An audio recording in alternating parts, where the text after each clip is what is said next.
Hello, everyone. Happy Easter. Today is April 17th, 2022. My name is Chris Lee. I am a freelance concept designer. I worked in the theme park industry for about 12 years now with companies such as Walt Disney Imagineering as well as Universal Studio. And I'm here today with my good buddy, Michael. Hello, everybody. My name Yeah. is Michael Welker. I also come from the theme park industry. I am a semi-retired theme park producer. I worked for both Walt Disney Imagineering and Universal Creative. My big claims to fame in the theme park industry were working on Shanghai Disneyland and Super Nintendo World very recently. And yep, I'm here with Chris, and we are learning to make a video game.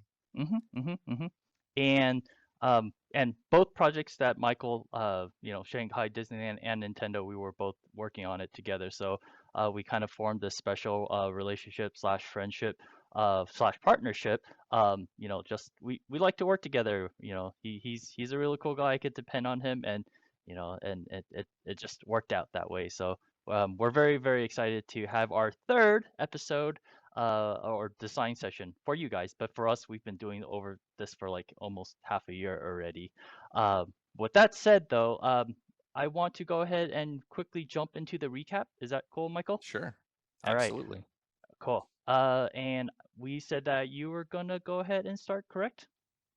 Um, yeah, and actually, maybe there's a little bit of a logistical question there. Should we Mm-hmm. do a recap? We should probably do a recap for both of us where Sure, we left off last time and where sure. we are now.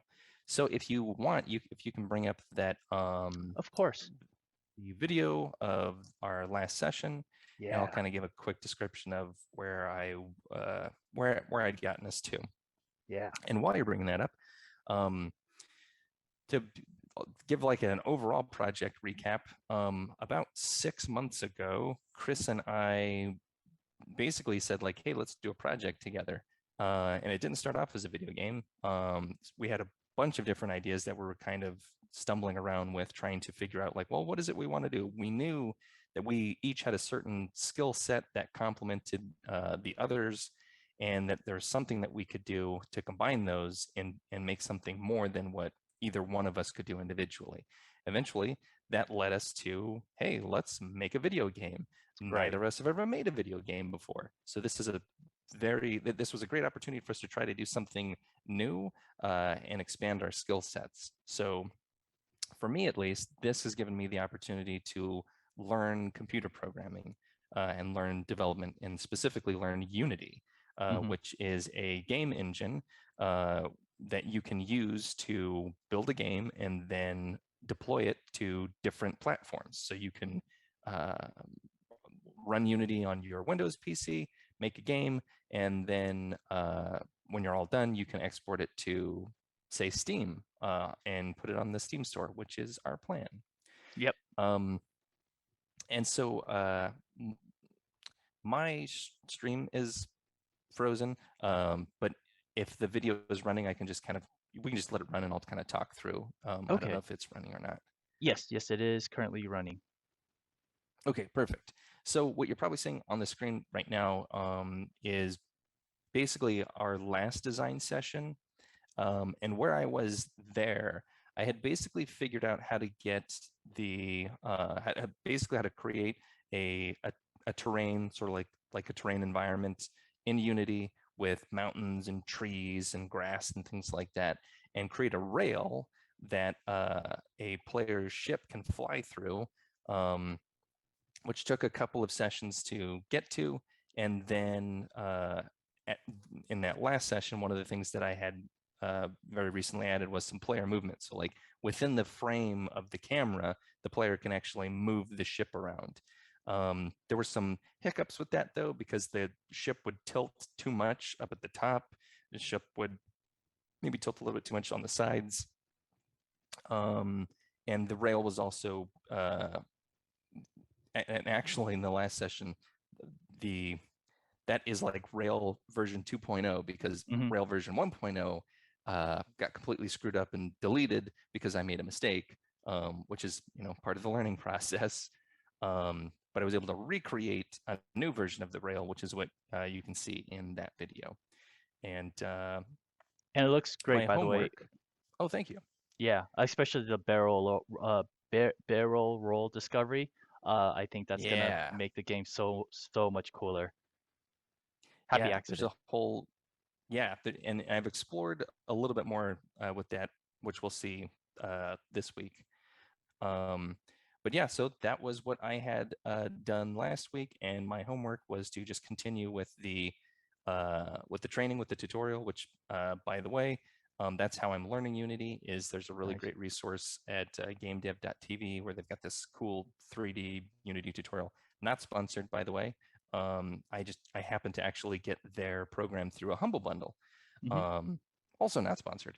Mhm. Uh, but so I had that, and when we decided to do this Unity thing, I was like, oh, I can finally actually I have an excuse to put in the time to do this like 30-hour course and learn Unity. So that's how I'm doing it.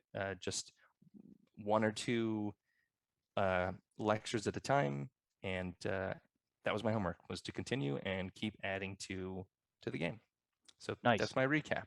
Yeah, no, that's great, man. And also, by the way, Michael, if your video is frozen, try just reloading it, and usually that helps make it unfrozen. Yeah, I've found it. Yeah, that definitely helps. But then I lose the chat too. Like it refreshes the Oh, I chat, see. which Oh, is kind okay. of a bummer. Yeah, got it, got it. Okay, cool. Yeah, thank you so much for the recap, dude. And Sure. let me go ahead and put that aside. All right. And it's my turn for a recap, and so therefore I need to share my screen and then go boop. You guys can see my Photoshop? All right, good. Um, so to recap on what I did last week, I kind of need to talk about week one as well, but because they're more or less kind of related to one another. Um, so last week we decided that even though we thought that the chibi design of the biplane is, it looks cool, it looks cute and everything. However, we decided that, we liked the designs of, the bad guys in meeting number one because they're more PG-13 looking, they're more vicious looking, they're sexier, they look like they're from a planet trying to destroy us, right? So that's where we left off last week, and the goal was to come up with designs that are is not so cutesy, um, and that it looks a little bit more that it belongs into more of this kind of world. So we're staying away from cute biplane design like so, um, and to kind of go back into this kind of aesthetic. And so my goal for last week was to just come up with more designs of the Fuelbot, the transport bot, the attacker bot. And I know that we kind of fell in love with the mini boss right here, so I didn't really design anything new for the mini boss. But if we want to, I definitely can. However, I took the time and developed a little bit more um, uh, robots based on this kind of aesthetic instead of a insectoid like how these are kind of like they have like little wings like it buzz around and these are cool designs. I don't hate them, but at the same time it doesn't feel like I kind of want to shoot them because they're cuddly and soft and round and cutesy. Even though this is like a scorpion robot that can shoot that Death Star laser at you, but it's still a little bit too cute. And so that is where we left off in the meeting. And this is one of the concept sketches that I did for kind of like how the environment, how the bots can integrate into the environment, and how it would look like if a little biplane was just flying through it and shooting at these little critters. And there was also a version where it's there's a bee, right? I mean, or not a bee, kind of like a wasp design, However, they look too real. Like, oh, that's a real mosquito. Oh, look, that's a real hornet, murder hornet. Yeah. Um, so yeah. So if if if that is it, I want to go ahead and move on towards your thing. Does that sound right, Michael? Yeah, that's great. Good Yeah. recap. Yeah. And that was Yeah. perfect. All right. So I'm going to close this. I will close this. Don't save. No. Oh, and again. So again, the goal was to make sure to hit all these guys and come up with new designs. Oh, hey, Captain Blue is here. Good morning to you. Ahoy! Ahoy, ahoy. And Cocking is here. How are you, Cocking? Uh, Hello. apologize, Cocking. I turned off the sound alert because during our meeting we don't want to like get disturbed by like random noises during our conversations. But thank you so much for that. Yay! Ayo. Th- so good to have you here. Michael, this is Cocking. Cocking, she lives in Brazil right now. So Hi, she's Kakin. also one of my OG viewers. And Captain Blue, Blue, he's in the UK. It's like super early, like 4 a.m. in the morning. So we're very happy to have you here, man. Thank you so much for being Yes, here. thank you. I know it's super late, but you two make this channel happen. So we're doing this for you. Um, thank you so much, guys. Oh, shoot, sorry, Sweden, Sweden. Sweden. I misspoke. It's Sweden, not UK. Apologies. Sorry. All right. So should I give the ball back to you, Michael? Sure. All right. So I will stop sharing, and the ball is in your court. Oh, there you go. Back Hi, to guys. So Unity. good to see you. Okie dokie. So I've got two pieces to share. One went pretty smooth. The other one has a bit of a story that I think is worth sharing because it's part of the chaos of the creative process. So I'll share the first part, which is if I hit play here, I did a little bit more work, kind of building off of what I already had done in the past, which as you can see here, I've got this plane kind of flying through this environment on rails. And if I use my WASDA keys, I can fly it around. And you'll see I've kind of refined the movement a bit. So now the plane Mm. stops here, and it stops here on this side. It flies up to the top edge of the frame here. And Oh, also when cool. it's at the top, you'll notice it's not in that like almost almost a 90-degree angle pitch Yeah. upwards. Now it looks kind of normal. Right. So I went in and fixed those things. Same thing with the bottom. It's not kind of like angling down anymore. We still don't have collision with the environment, but I added a whole lot more rail. Before I only had about 30 seconds. Now I think I've Sure. got almost 2 minutes or more. And I've tried a couple of things. You're going to see like the rail is not perfect right now. It's going to do Uh-huh. a couple of things where it'll go faster or slower or make these like sharp Whoa, turns cool. like this. Nice. But I've been starting to play with a couple of the components where I can manipulate different aspects of the rail, like the yaw, the pitch, the roll, and Hmm. also where it is in three-dimensional space. And like that segment you just saw there, I was like, oh, maybe there's a way we can like sort of drift around this crater, and maybe there's like a big heavy thing that we can shoot in there. Maybe there are like enemies pouring out of the crater or something. So you want to spend a little bit of time kind of slow down there, shoot a bunch of things, and then move on from there. Right. um, and one of the things that I kind of realized in doing this is that that might be something for us to think about with the first Uh-huh. level when we start really working on it. Because right now, this is still very much the tutorial where everything that I'm doing here is not in like really intended for the final game. This is more Michael Practice. learning how to actually make a rail shooter in Unity. Right. And then once I've completed the tutorial, then I should have all of the tools that I need to start prototyping our first level. But one of the things to think about when we get to that first level is breaking it up into scenes, like little Right. moments, very much like what we would do if we were making a theme park ride, where we would say like, okay, this is Sure. scene 1, 2, 3, 4, all the way to the end, and each scene is kind of a different has a different thing that's going on. There's a different sort of set piece that it is kind of Mhm. built around. Mhm. Mhm. Um, I don't really have a whole lot of that here. Like there's a little bit, like the very first scene where you're kind of like soaring through the Mhm. canyon Mhm. is maybe Mhm. one. And then that part where you're kind of drifting in a circle around the crater Right. might be another one. Right. Um, but anyway, so we can think about kind of doing those sorts of things. So, and then you'll notice too, like in a couple of parts, the plane is facing in one direction, but it's kind of like flying in another. Like here, it almost seems like it should be flying a little bit more to the left, but it's actually Right. sliding to the right.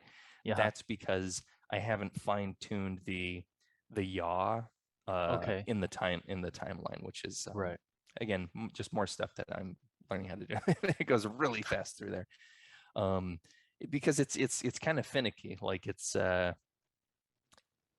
not as simple as just flying through the space in the 3D space at a constant speed and getting it Right. to know like, oh, okay, this is where you want to go. You're setting these key points at different distances, and then it's trying to get from one to the other.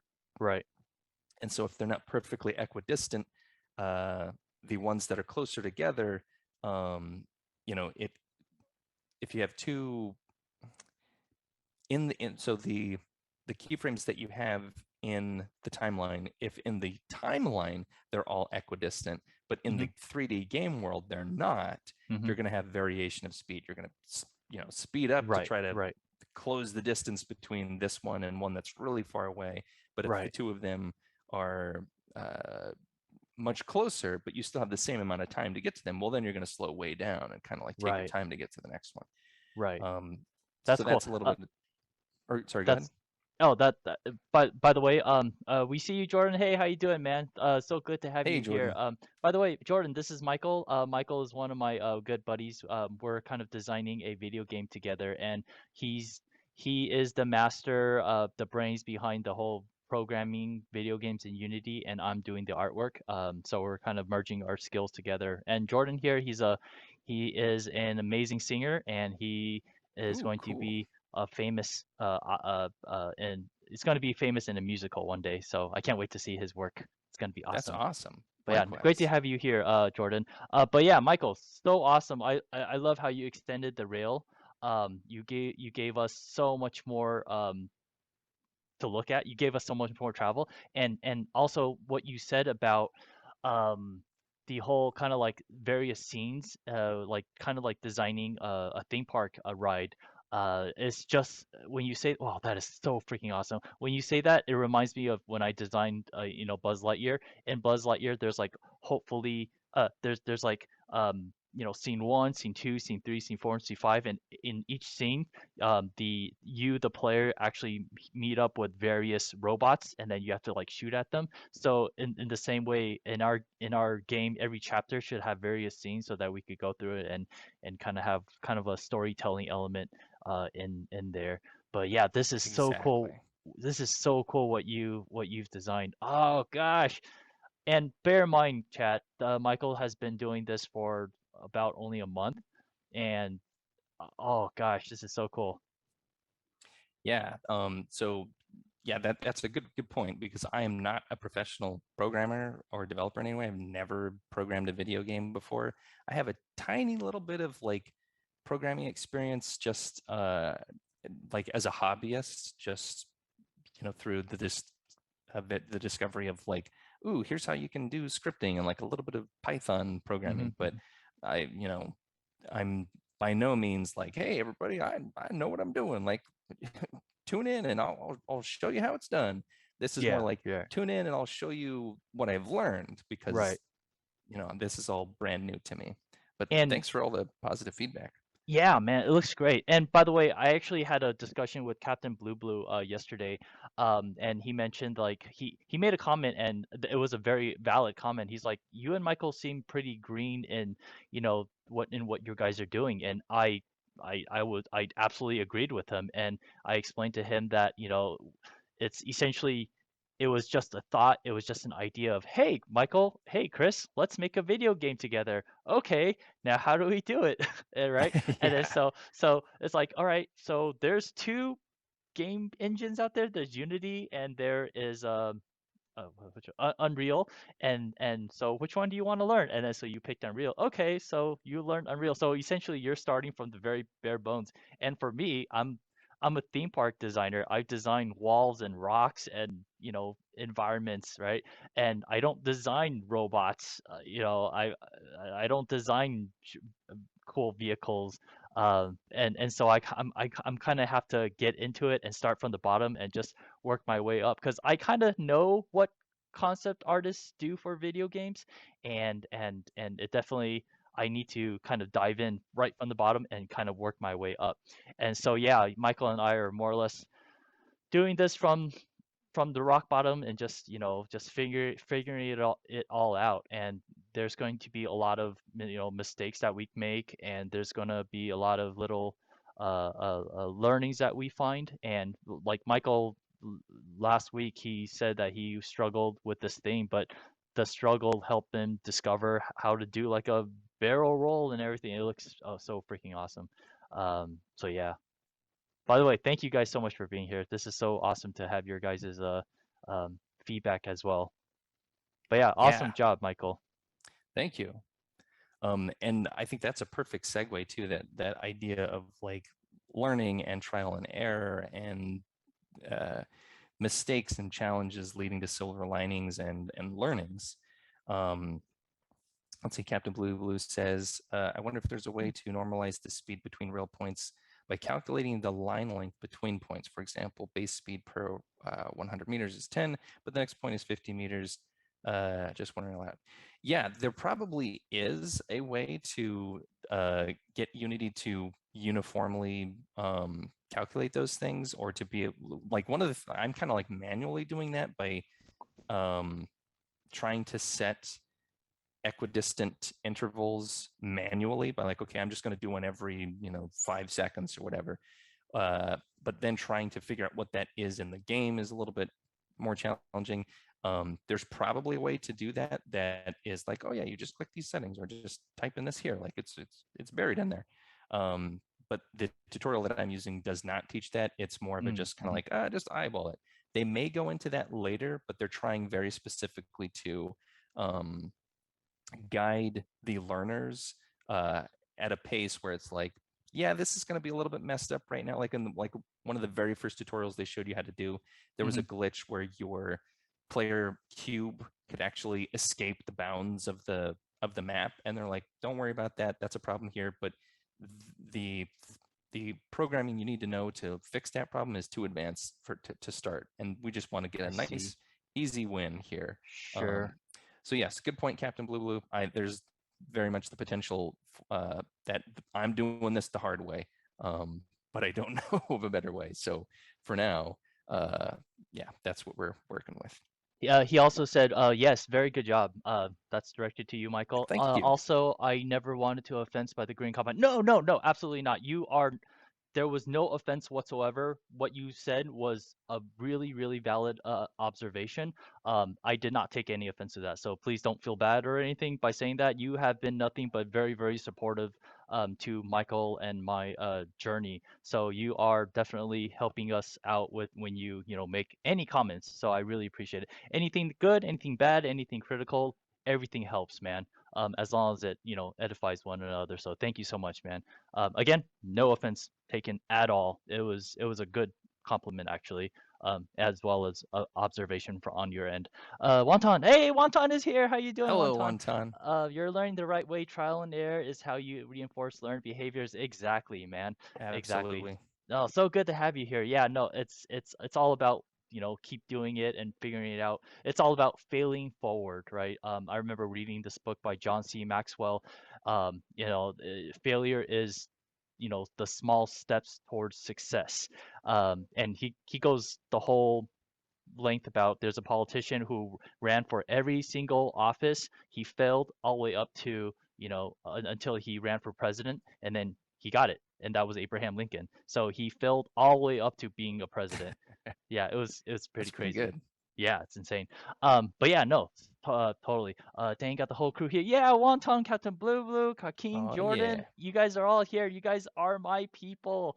Captain Blue says we want this game made. Oh God, there's No pressure now, pressure. Michael. Oh shit, I knew this was gonna happen. But yes, we will We'll do get our there. best. Yeah, we will do our best to move along and make it happen. Our goal again is to just make one good level, one good fun level to play. Nothing too crazy, but it's just fun and yeah, fun. Yep. Yep, Okay, absolutely. So, story time.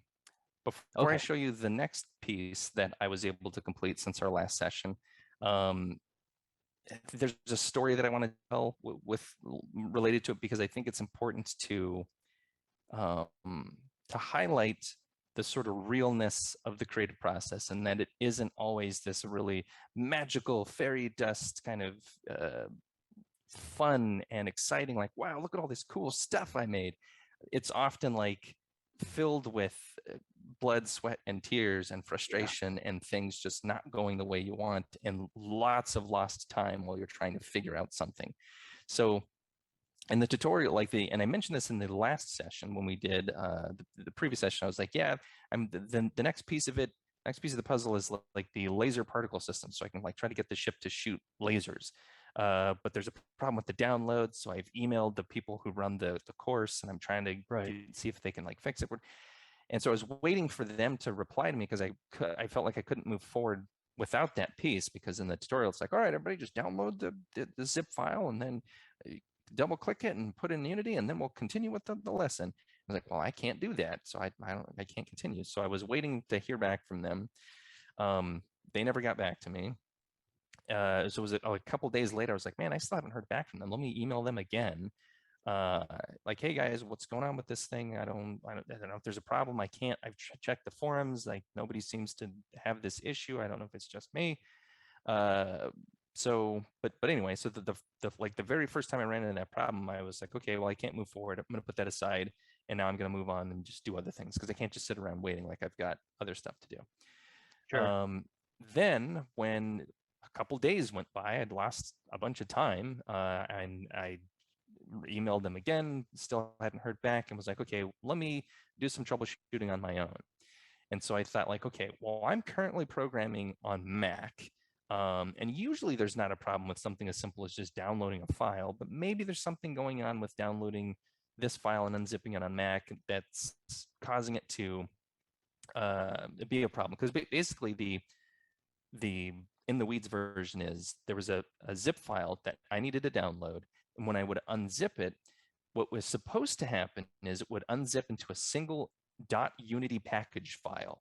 And what's nice about a .unity package file is you just, as long as you've got Unity open, you just double click it and Unity goes like, oh, I know what that is. Like, let me go ahead and import that for you. Here's all the assets that I found in there, and I'll just import it into your project for you. But what happened when I would unzip the files, instead of getting that nice .unity package file, I would just get a bunch of folders with a bunch of gobbledygook sure. in there. And then inside there, a bunch of like random executables and things. Um, and so that was a problem. And I thought, well, maybe it's the way Mac is unzipping this file. So let me go to my PC and try it there. Uh, and so I switched over to my PC, and then lo and behold, my PC is having problems. All of a sudden, randomly, it like would not send output to my display, and it was like, I don't recognize your mouse anymore either. Oh jeez. So then I'm like, okay, what is going on here? And then I spent like another hour trying to troubleshoot between the PC and unplug the display port and plug in the HDMI and unplug the mouse, plug the mouse back in, try all these different things. And that got to a point where it's like, okay, I've maybe diagnosed the problem, but now I've got an errand to run, so I got to put that aside and go do this other thing. Uh, then come back, eventually, finally get the stupid PC problem fixed. Then I can download then I can, now that that's done, I can finally attempt the experiment on my hypothesis, like download this file, unzip it on Windows and see what happens. So finally, I was able to download that file on Windows, unzip it, and sure enough, it unzipped to a .unity package file. It's like, yes, thank God. So Huh. I took that file, uploaded it to Dropbox, downloaded it from Dropbox, Dropbox onto my Mac, loaded into Unity, and it worked. Nice. The point of that long story is just to show that it it's not as simple. Even when you're doing something where you have instructions and somebody's like telling you like here's you're doing a tutorial here, like just follow step by step. And this video, the like laser particle video, is only like 9 minutes long or something. But in order to get through that 9 minute video, I had to go through this like long multi-day, multi-hour process because there were all these other things that went wrong along the way. Um, and that's not all. Once I got into actually following the tutorial with the corrected uh, package, there were more Jeez. problems for me to fall into, which I won't get into the major details, but it was basically like, because I'm so new to Unity, I don't really understand how like prefabs work, which basically, Mhm. for anybody who doesn't use Unity, a prefab is a way for you to like take something you've made in Unity and save like a template of it. So that way Unity knows like, oh, okay, this is a thing you like it to be, this shape, this color, and it should, have these properties. So if you want to make another one, it's as easy as just saying like, oh, let me grab that prefab and drop it into the world. So like, for example, the ship that we have flying around here, if I really like that ship and I wanted to make more of it and have more of them flying around in the space, like maybe you've got teammates who come in, I could take that ship, make a prefab of it, and then it's as easy as just taking, dropping more copies of it into the game. But the prefab system in Unity is more complex than I understand. And so the way I had mine set up, I'd actually made a mistake and hadn't followed the tutorial, and it broke some things that I then couldn't figure out how to fix. So, and this was after having done like another hour or two of like figuring out how to get the laser particles to work. It broke. I had to delete it, start over, and long story, already very long. I apologize. I No, you're finally good. got to the point where I had done all of that, jumped through all those hoops, made lots of mistakes, deleted things, and went through the tutorial again. And I finally actually got some lasers working. Oh, whoops, Oh, didn't mean to stop sharing there. I'm going to, so now what I'll show you is I'm going to turn these things back on. oh my God, Uh, you have something to show us. I do. Yes, I went through all of that and finally actually have something to share. It's Yay. it's just the sort of like raw input of like what you would see when you're hitting the firing button, but I haven't Uh-huh. programmed the firing, so it's just an auto fire right now. All But right. here's You what it guys, looks like. you guys, I haven't seen this yet, so. Oh, that's cool. And so so now with that like horror story of how I got to here out of the way, now I can tell you a little bit about like what's going on here. Basically, Unity has this interesting like particle system where it can create uh, particle effects, which is you tell Unity like, from this point in the world, I want you to start like just projecting things out, and then you can specify the shape, the Right. speed, how many of those things there are, what the color is. It's a really versatile system. So you can create everything from like what you're seeing here, these sort of like laser bolts, to like fire and smoke or flames, or like little dust motes kind of floating around in a dusty attic, or even snow or rain, or basically any sort of visual effect you can imagine for an environment. You can create it with the particle system because it is really advanced. There's like a dozen or more different categories of things that you can adjust. And within Yeah. each of those categories is like another dozen or two variables that you can tweak. So we're Uh-huh. talking about like hundreds of thousands of different effects that you could possibly create with the Cool. Unity particle system. Cool. That is Um, awesome.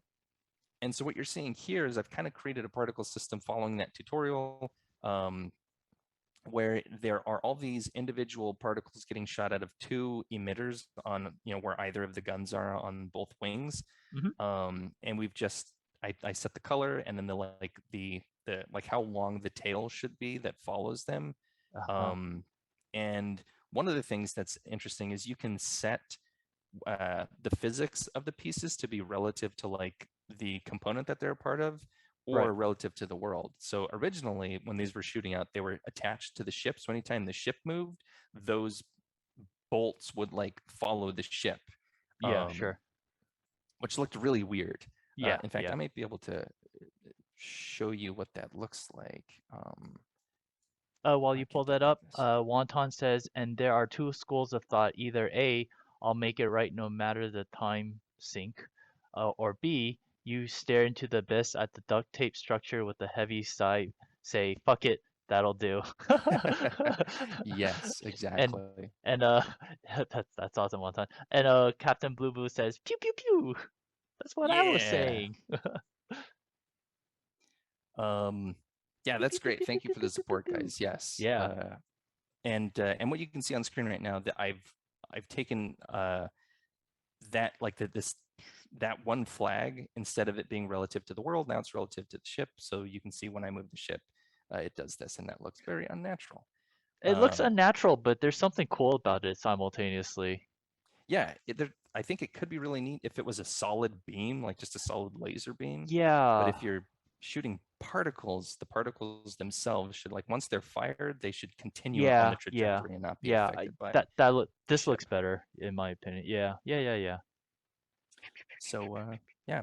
Anyway, it Good job, man. was very hard to get to this because of all, the horror story that I told, but here we go. It Sure. finally paid off in the end. Awesome work, dude.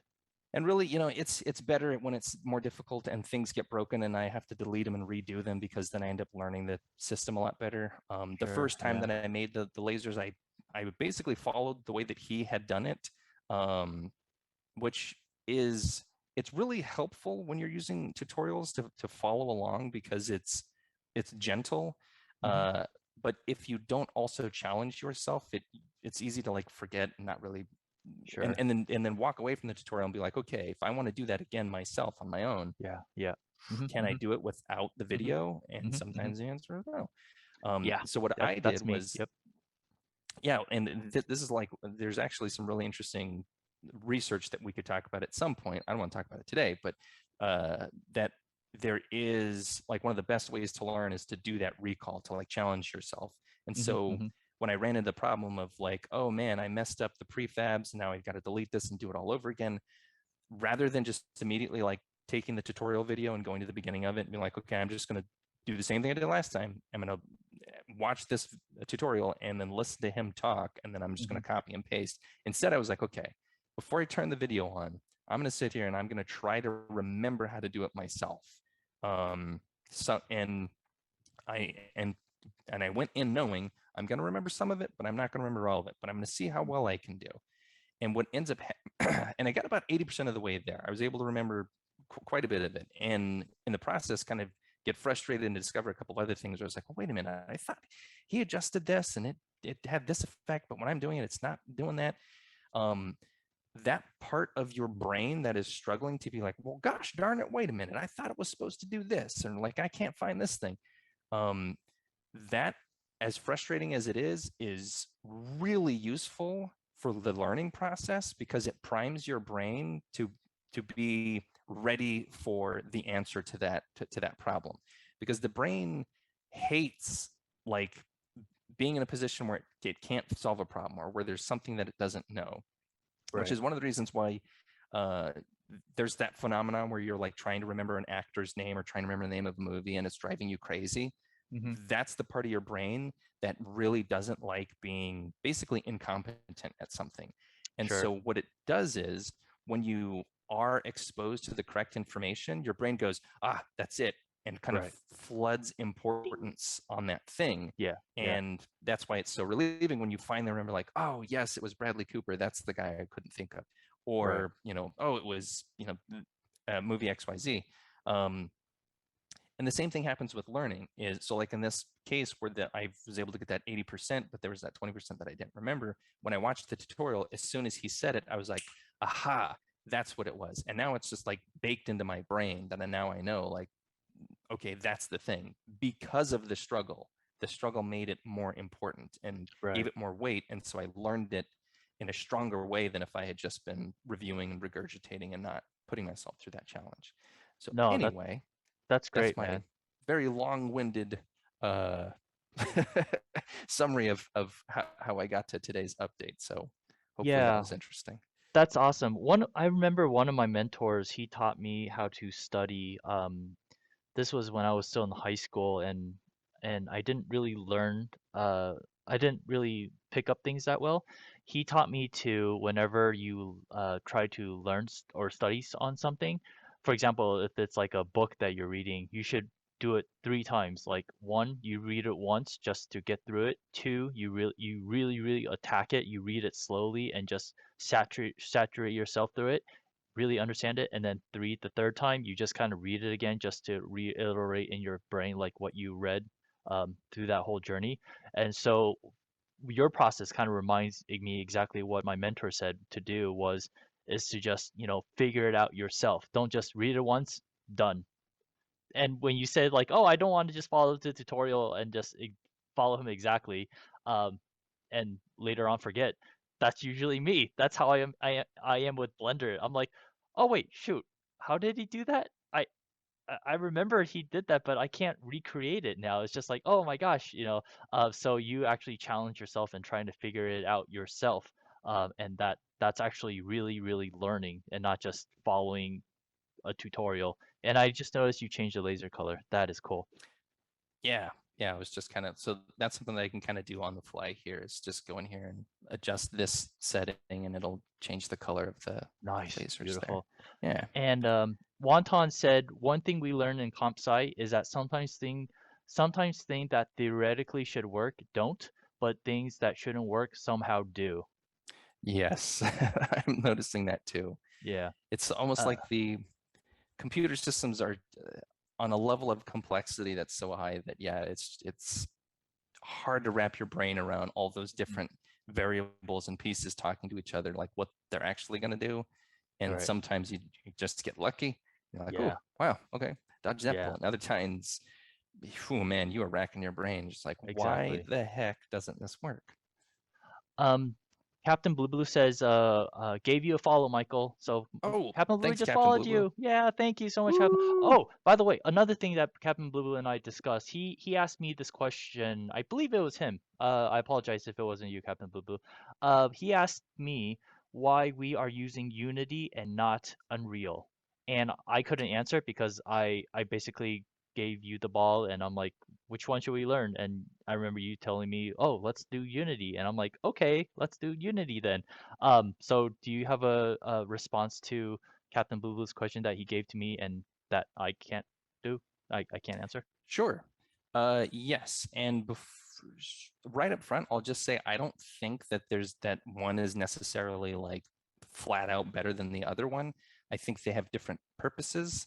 And they're obviously competitors and really like working to one up each other constantly, especially with Mhm. like Unreal 5 that just came out and looks astounding. Like the graphics that are capable in Mm, Unreal 5 are really impressive. And a lot of the things you wow. can do with like environmental design and building uh, are really cool. And they've got some like this really neat grid system where you can like you can have this giant world, but you can load in just the part of the grid that you're working on, and then you can Uh-huh. have a buddy who's like working on a different part of the grid, so he can load it in on his computer, and Oh, it doesn't and it keeps track of like who's doing what, so there aren't conflicts. Like that's really cool. Um, for our purposes, there were kind of like two main reasons that I thought we should go with Unity. One was Unreal is, I think, between the two of them, I think Unreal is a little bit more appropriate if you've got a big team and you're making a very like high budget, really photorealistic, sexy kind of AAA kind of a game. mm, mm. Um, because what you can do with if you've got a powerful machine and a big enough team to make the assets for it, you can make a really badass looking game in Unreal. Whereas Unity, on the other hand, when you look at these sort of like indie scape, the indie gamescape, I guess, a lot of indie games are made in Unity. You look at things like uh, Last Campfire, which is a game that was made with just like 3 people, a little bit more than that, but basically like 3 primary people making that game. That was made in Unity. Something like Fall Guys. I don't know how big that team is. It's not that big, but that was also made in Unity, and that's kind of like a smaller scope indie game. So it kind of made sense from our perspective. not to commit to Unity like once and forever, like, okay, we're, shunning Unreal and it's going to be Unity for us. We're in the Unity camp. It was more just, well, we've never made a game before. We want to make a small little sort of two-man indie game. And so in order to limit the scope, and we didn't really need this sort of like graphical power of Mm, Unreal yet. And that's not to say we don't want to make a game that looks beautiful and breathtaking.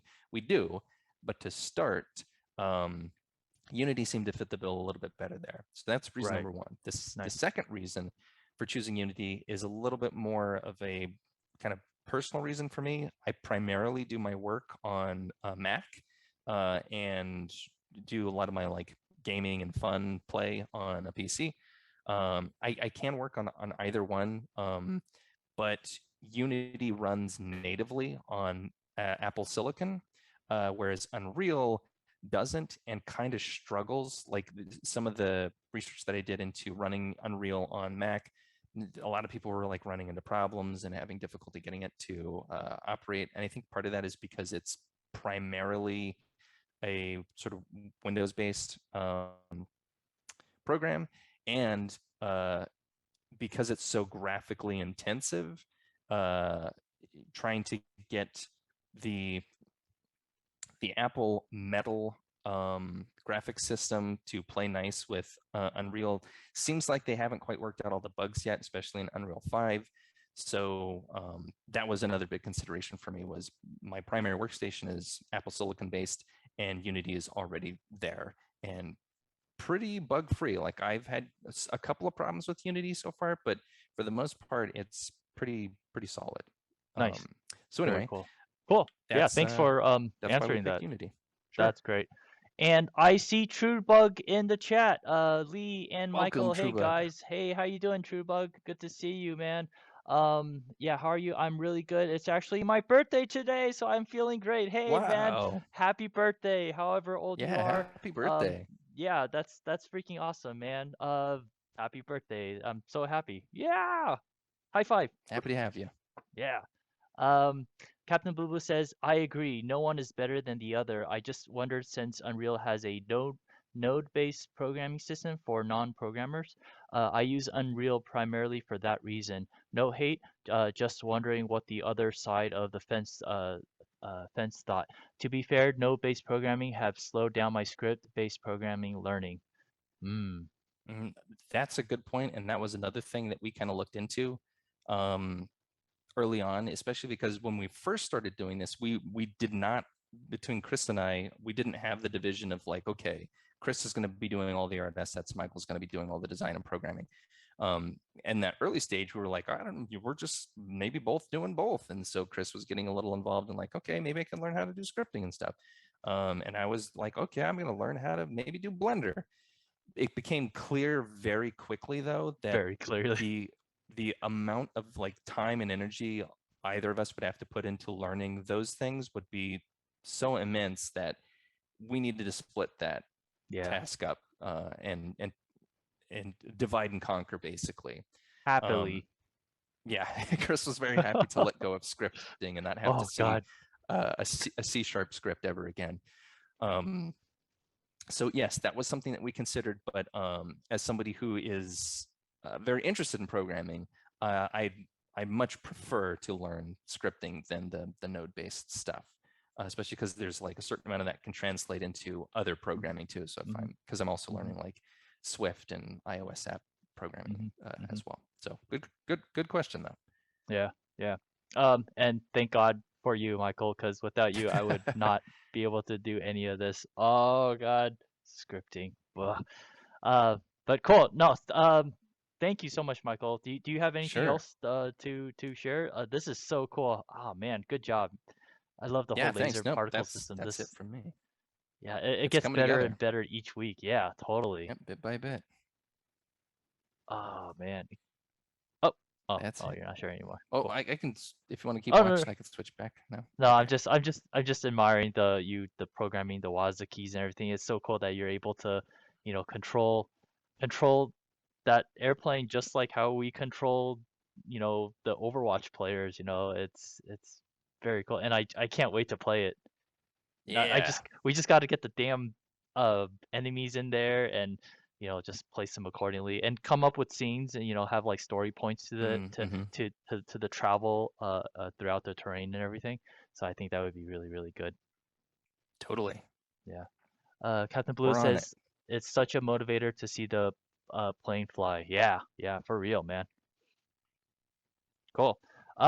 So my turn. Do you want to switch Your over to turn, me? Chris. All right, cool. Let me go ahead and do the share screen.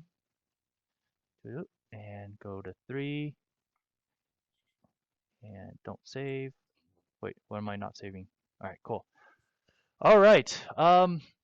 So from last week, I said my homework was to come up with new designs. And here they are. Let me go ahead and pull them in from Photoshop, into Oh, Photoshop. cool. I guess There's maybe I'll these get this thing guys. There's these guys. There's these guys. There's these guys. ready. Cool. There's this. This. And then the fuel.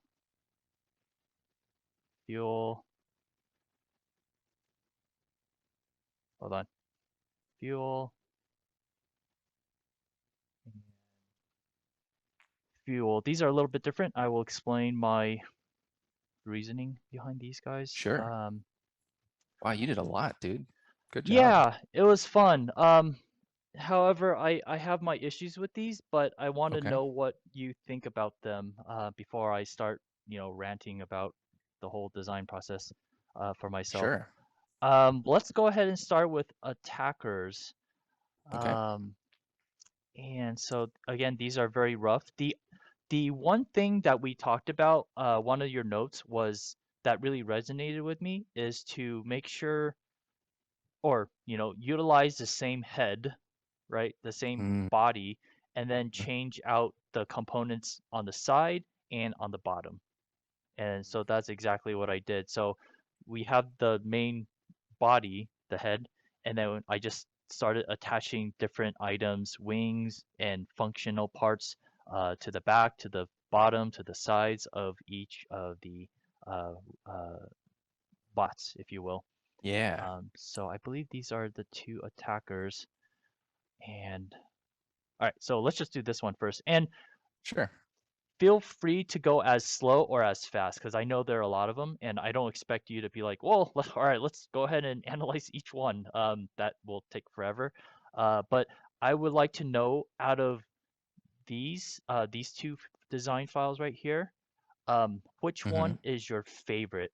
And from that, I want to take those and either make more variations of those or beautiful make a front view, side view, top view so that I could prep it for 3D modeling. Got it. Does No, that yeah, sound okay? that sounds perfect. That's a really good plan. Yeah, Um, because I feel that I could stay in the design hell mhm. purgatory Uh-huh. forever because these are so much fun Sure. to sketch, right? Hmm. But I need to be mature. I need to put on my producer's hat and say, "You're done. Pencils down. Pick one, Chris and Chris and Michael. You guys got to pick one. Go, right?" Um, so in my head, I'm thinking like, all right, let's pick one that both Michael and Chris likes today, and then let's move forward with that. And if we need to pull back, then we'll pull back. Because again, I can design these forever and ever and ever. Sure. Yeah. Um, w- Before we start digging into this, one quick favor. Yeah. Can you quickly put a number for each one of these? So, like Sure. Sure. Sure. Sure. Sure. Sure. starting with the top left, Yeah. like Of number course. one, and then number two, and number three. Of course. That Of way it's a course. little bit easier for us to uh, refer to which ones, and that'll give the chat an opportunity to say like, "Ooh, I like number four," or number Yeah. six has got a Yeah. really cool thing going on with that. That's a great. What is this? Six and then seven, 8, 9, 10, 11, 12, 13. All right, chat. I want your input too. So let me know what you guys like out of these attack bots. Okie doke. So starting with 1 through 6, these are all really cool. I like I'm really glad you went with that idea of having the like the uniform base component and then additional like uh, shapes and wing attachments to go on the sides. And I'm immediately thinking like, oh man, it would be really cool if we could get to a point at a later level where you fly into like the factory where they make these things and there's like an assembly line that's got like all the body pieces and you're seeing it they kind of divert into different pathways and get different attachments and become different units. Like that could be really cool. Hmm. Hmm. um One thing that jumped out to me right away is between 1 and 6.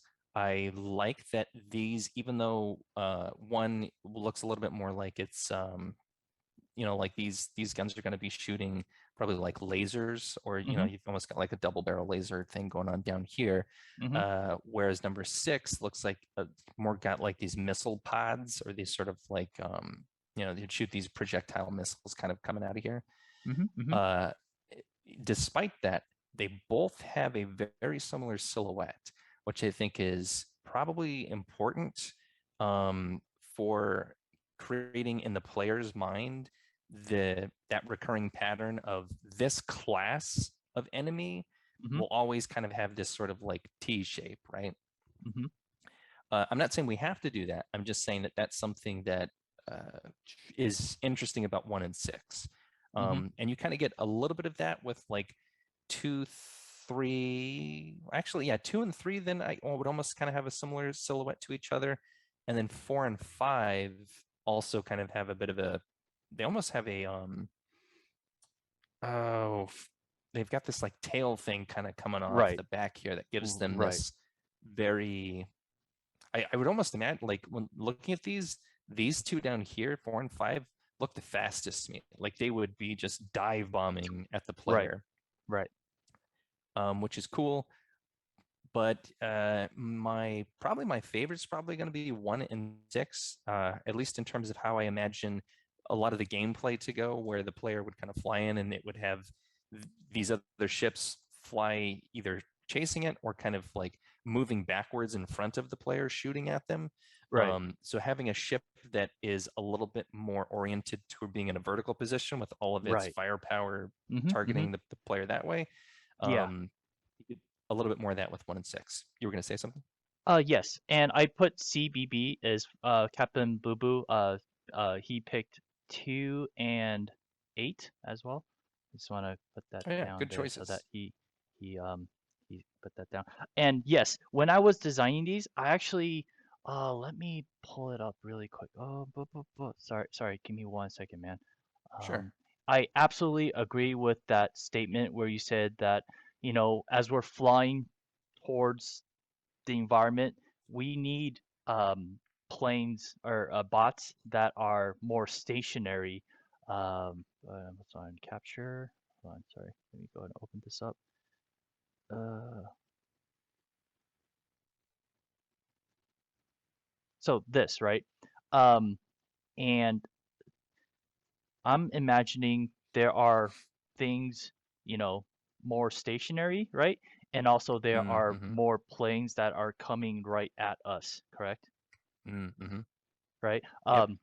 Yeah. So when I was designing these, I was like, interesting. So I went ahead and kind of put our older Oh, cool. design and trust me, in my opinion, they don't really work that well, uh, because they don't look as good.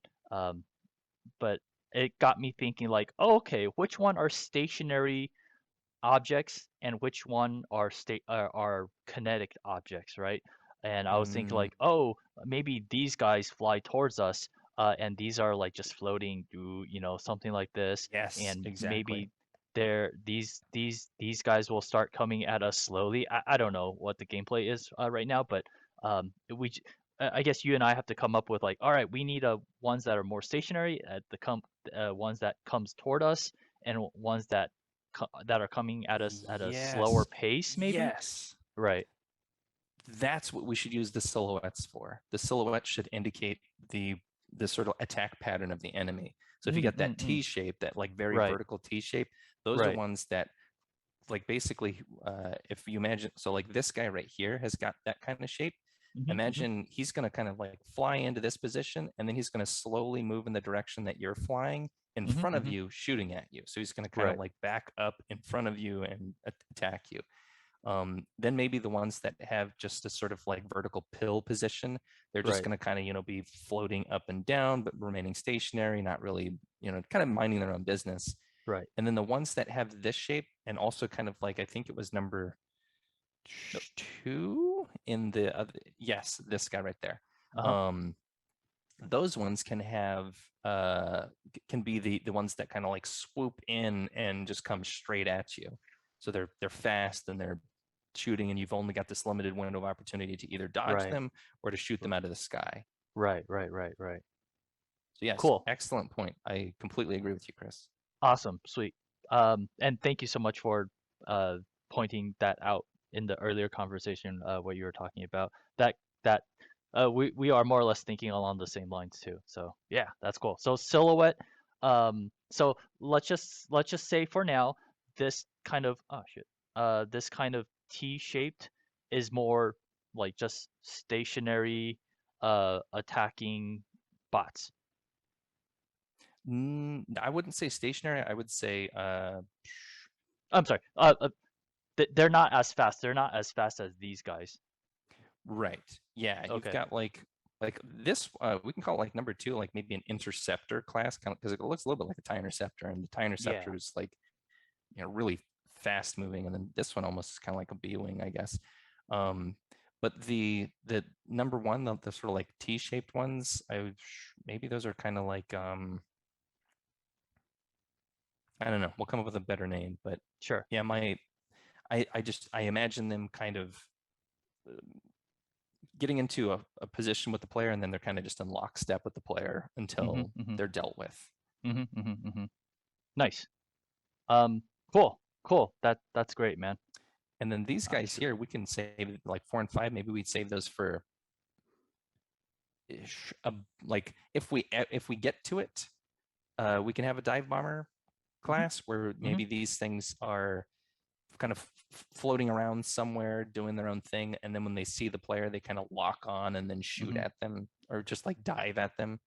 So you've got this limited window of opportunity before they see you to try to take them Right. out, but once they see you, then you've got a very narrow window to shoot them out of the sky before they crash into your plane or Nice. something. Cool. Cool. All right. Cool. Anything else? For these guys? um the only other thing that I would say is there's something interesting kind of going on here Mhm. with these guns or blades. Like maybe either I would say these are either like blades or maybe they're like it's shooting some kind of sound Sonar. wave gun or something. Yeah, Yeah. might be something there. I don't know. Yeah. Um, Okay. but yeah, good job. Cool. I like them. Let's take a look at this one as well. Okay. And for those of you guys in the chat, go ahead and let us know which ones you guys like. I just want to get your guys' input as well. Oh, Red Line Dragons here. Hello, Oh, Red Line. hey, Red Line Dragon, how are you, man? Good to see you. I can't wait to see your next stream when you're sketching. I always love hanging out with you. It's really relaxing to just seeing you sketch. You got good music. Um, so yeah, these. What do you think? Okay, Thoughts? sure. Do do do do. Um, so same sort of thing that I said last time. I like that you've got kind of this like main body component that kind of repeats. That's cool. Um, do. I feel like this, like number 7, 8, and to a slightly less degree number 14, all feel like these could be charge up weapons that sort of like take time to charge up. They get like a nice big energy sphere and then shoot out at once. Mm-hmm. Mm-hmm. So that's kind of cool, and that's different than some of the other like lighter class enemies. And I think that's appropriate too, because this the silhouette for this one and sort of like body shape indicates to me that these are kind of heavies. These are really heavy duty, so they probably have more armor, which Mm-hmm. Mm-hmm. means you'd have this balance between like these are harder to kill. They've got more armor, but they also do more firepower because they can survive longer. They have this window of opportunity to sort of like build up their attack and then unleash it. Right. Um, so I like the direction for those three. Nice. Um, 9 and 12 are interesting that they have these sort of like what do they call this thing? There's like in It's farming, you've got yeah, those, exactly. The they have a really cool name. Does um anybody in chat know what those chat things are called? ch- Where you've got the like the pointy teeth on the front and they go through and harvest. It's like a combinator or something yeah, or yeah. I combine. Might, it might be it's combine. it's yeah, it's basically plowing through like the stalks of grains, right? The wheats and chaff and Mm-hmm. everything. Yeah, so I know what you mean. I just don't know what the names are. Combine Combine harvester. harvester. Yep, there Thank you you, go. Captain Blue Blue. See, you're Um, awesome. Thank you. so yeah, that's kind of interesting with those. But if we go with the silhouette behavior, Mm-hmm. they those two pieces might not make sense for that particular Sure, silhouette sure. because if these things are hovering in front of the player, like, and that's not touching the ground anywhere, Mm-hmm. Mm-hmm. I'm not sure where we'd go with that. But still, an interesting idea. I think you know, especially if we want to do some storytelling with like, oh no, they're harvesting the resources. Maybe we can Right. take this component and put it on a different silhouette. Yeah, yeah. So So that's my thought so there. 9 and 12 doesn't really work for like flying purposes. I again these are Mm-hmm. just kind of like free form, just me just any if I see any fun shapes, I just go at it. I try to think about the function in our game, but sometimes my brain just takes over and just starts drawing and Sure. it doesn't, make any sense. But that's good. Yeah, I mean, we could just repurpose these. I mean, nothing we could save these for something else later on. Yeah, exactly. Yeah, no, no waste, nothing's Yeah. lost. Yep, yep. And actually, I guess in addition to 7, 8, and 14, number 10 also kind of has a somewhat similar thing going on with the turret thing at the bottom here. Mhm. This one reads a little bit more to me like a ballistics or like a projectile, like it would be shooting bullets instead of lasers, Mhm. Mhm. which would be fine. Maybe it shoots like burst fire or something, but Mhm. Mhm. so that's that one. This one is a little bit harder for me to tell kind of what's going on with that thing down there. Mhm. Um, I like that it's, doing the T-shape silhouette Right. thing, but Uh-huh. that component down there is, and maybe it's because it's not quite as rendered as some of the other Rendered. pieces, but it's a little hard to Sure. tell what that's doing.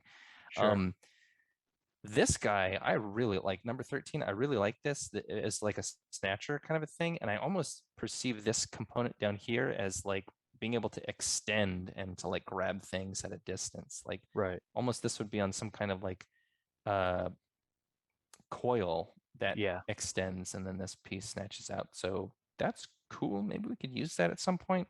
I Mhm. feel like that maybe falls into a different category than the other 7, 8, 10, and 14, Sure. but cool. Anyway, okay, so those are my thoughts Okay. there. I think Great. generally I like 7, 8, 10, and 14 for the heavy gun under bottom kind of component, 7, 8, 14, and 10. and 10 for the heavies. Yeah, because I feel like these would be a really good um, high high high damage output and Mhm. high damage resistance Got it. variant of the Got it. fighters that we looked at previously. The, Got the it. the 1 through 6. The 1 through 6 ones I imagine would kind of be like um, low damage resistance and also low damage to the player, but they're Got it. smaller and a little bit more nimble. All right. Cool. This is awesome. Um, and let me see what chat has to say. Captain Blue says 10 looks Take like a an second. upgrade version of 7 and 8.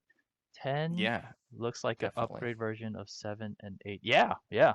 Good eye, man. Good eye. Okay, cool. I know what you like. I know what the chat likes, and I will take those. And so, for example, let me put it in pink or One and Blue. looks like Redline also likes 1 and 14. Oh, 1 and 14. Yeah, I got Oh yeah, you got it. red Cool. Good job, red man. dragon. Ah, sorry, I keep calling him Red Dragon. I put Red Dragon. Um, so so Michael, for the next round, uh, hmm making it more beautified, seeing from the front, side, top view, which one would you like me to do? Like for me, I personally, I would like to do this one for sure. Sure. Yeah, right. I'd love to see And that one. which one else would you like to see? On this one, uh, I'm I think maybe a combination of of 8 and 14. I like this component of 8, this sort of like gimbal Mm-hmm. attachment here underneath here. Mm-hmm. Um, and I like the shape of this, but I like the color profile and some of the detail on the paneling better Mm-hmm. Mm-hmm. here. Mm-hmm. Mm-hmm. So maybe a combination of those two. Got it. All right. So something like that. Okay. Yeah. So and to limit work in progress, um, maybe we just do those two for now. Okay. I don't think Got it. that means throw away any of the other ones. I Sure. think it Yeah. just means Mm-hmm. for Mm-hmm. now, let's just For now. start with those two. Got it. One regular fighter and one heavy, and then it'll be Perfect. those two. Perfect. Perfect. All right. Sweet. That is good progress so that we can move forward because again, I could draw these, keep drawing these Forever. until forever and ever. Because you just have good music. I listen to the Overwatch soundtrack and then I just keep da Yeah. da da da da da da da da da da. I just keep drawing and drawing and drawing. All right, so let me go ahead and save this. Is it okay if I close these? I want to save some CPU. Yep. All right, Yep, I'm good. cool. All right, thank you guys so much for your input, chat. Awesome. And close. Or oh shit. Sorry. These are also attackers. Ha ha ha ha. Oh, Sorry. okay. No I problem. forget. Uh So all of these, I think fall into the category of the like the interceptors, right? right. These are the ones that can like fly at you really quickly. Which Right. I guess if let's come back to the interceptor again to limit Okay. work in progress. Let's not do an interceptor this week, Okay. but let's definitely still keep that in our inventory of the Mhm. different Mhm. types of fighters we want Sure. the player to encounter. Sure. So Sure. maybe we cross that bridge when we get to it. Um, but yeah, Sounds good. without going into detail and feedback on these, Okay. All right. this time Cool. let's revisit that when we're ready. Sounds good. All right, let's take a look at transporters. Ooh, cool. All right, give me 1 second to write numbers No on problem. them. Uh so 1, 2, 3, 4, 5, 6, 7, 8. And then 9, 10, 11, 12. This is so much fun, like getting feedback from you and the chat. Yeah. This is cool. Okay, all right. Everyone, let me know your opinions. Okie doke. I think number 3 looks too beefy. He looks Okay. too strong to me. Like these almost look like, big burly shoulders. Like this Mm-hmm, guy mm-hmm. is tough. And Yeah. I feel like the transporter bot should feel more lanky and Mm-hmm, like mm-hmm, um not strong and intimidating in any way.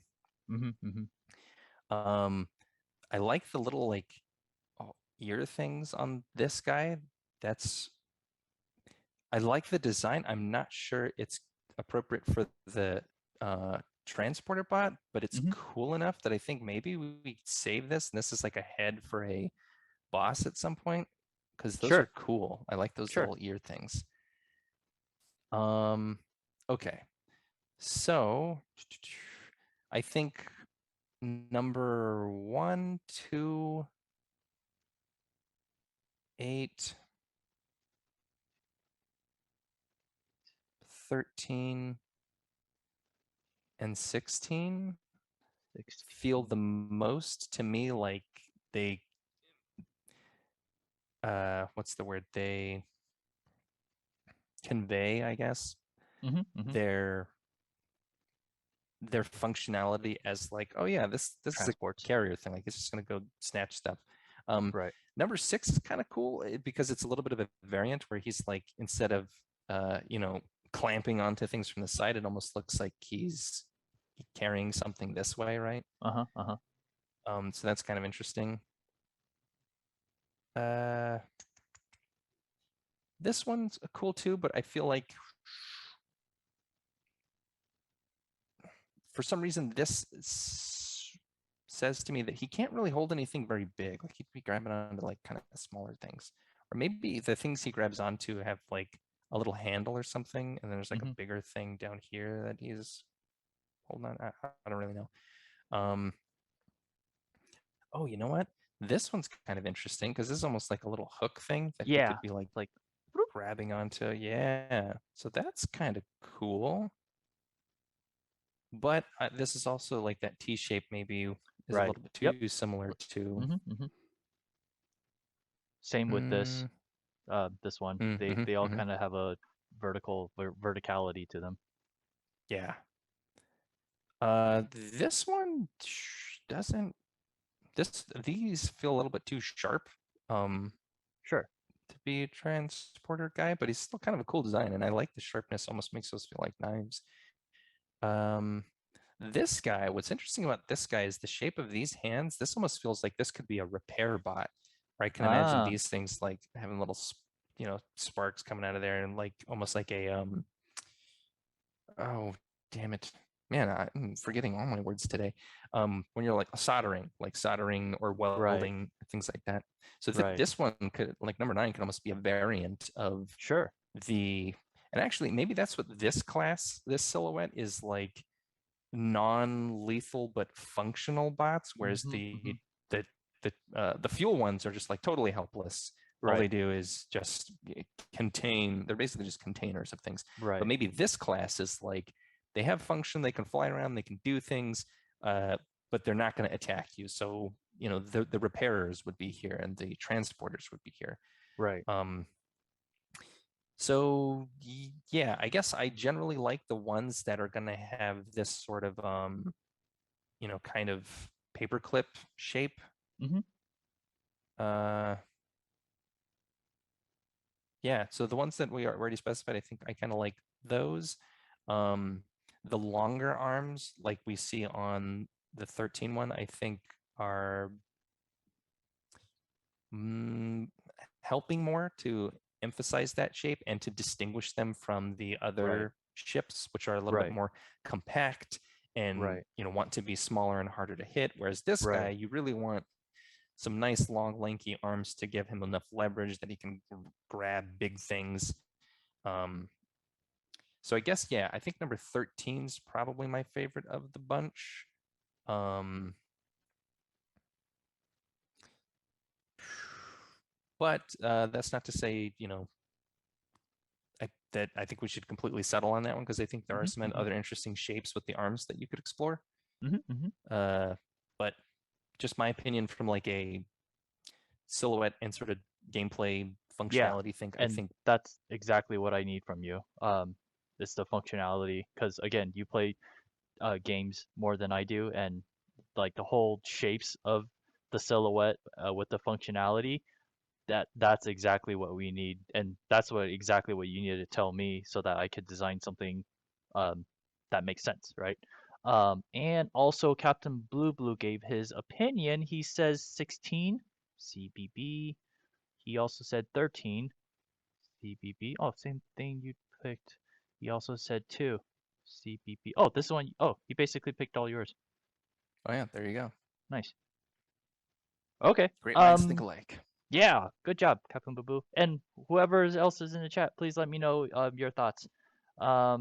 Okay, so Michael, I'm going to ask you, which one would you like to see front, side, top view?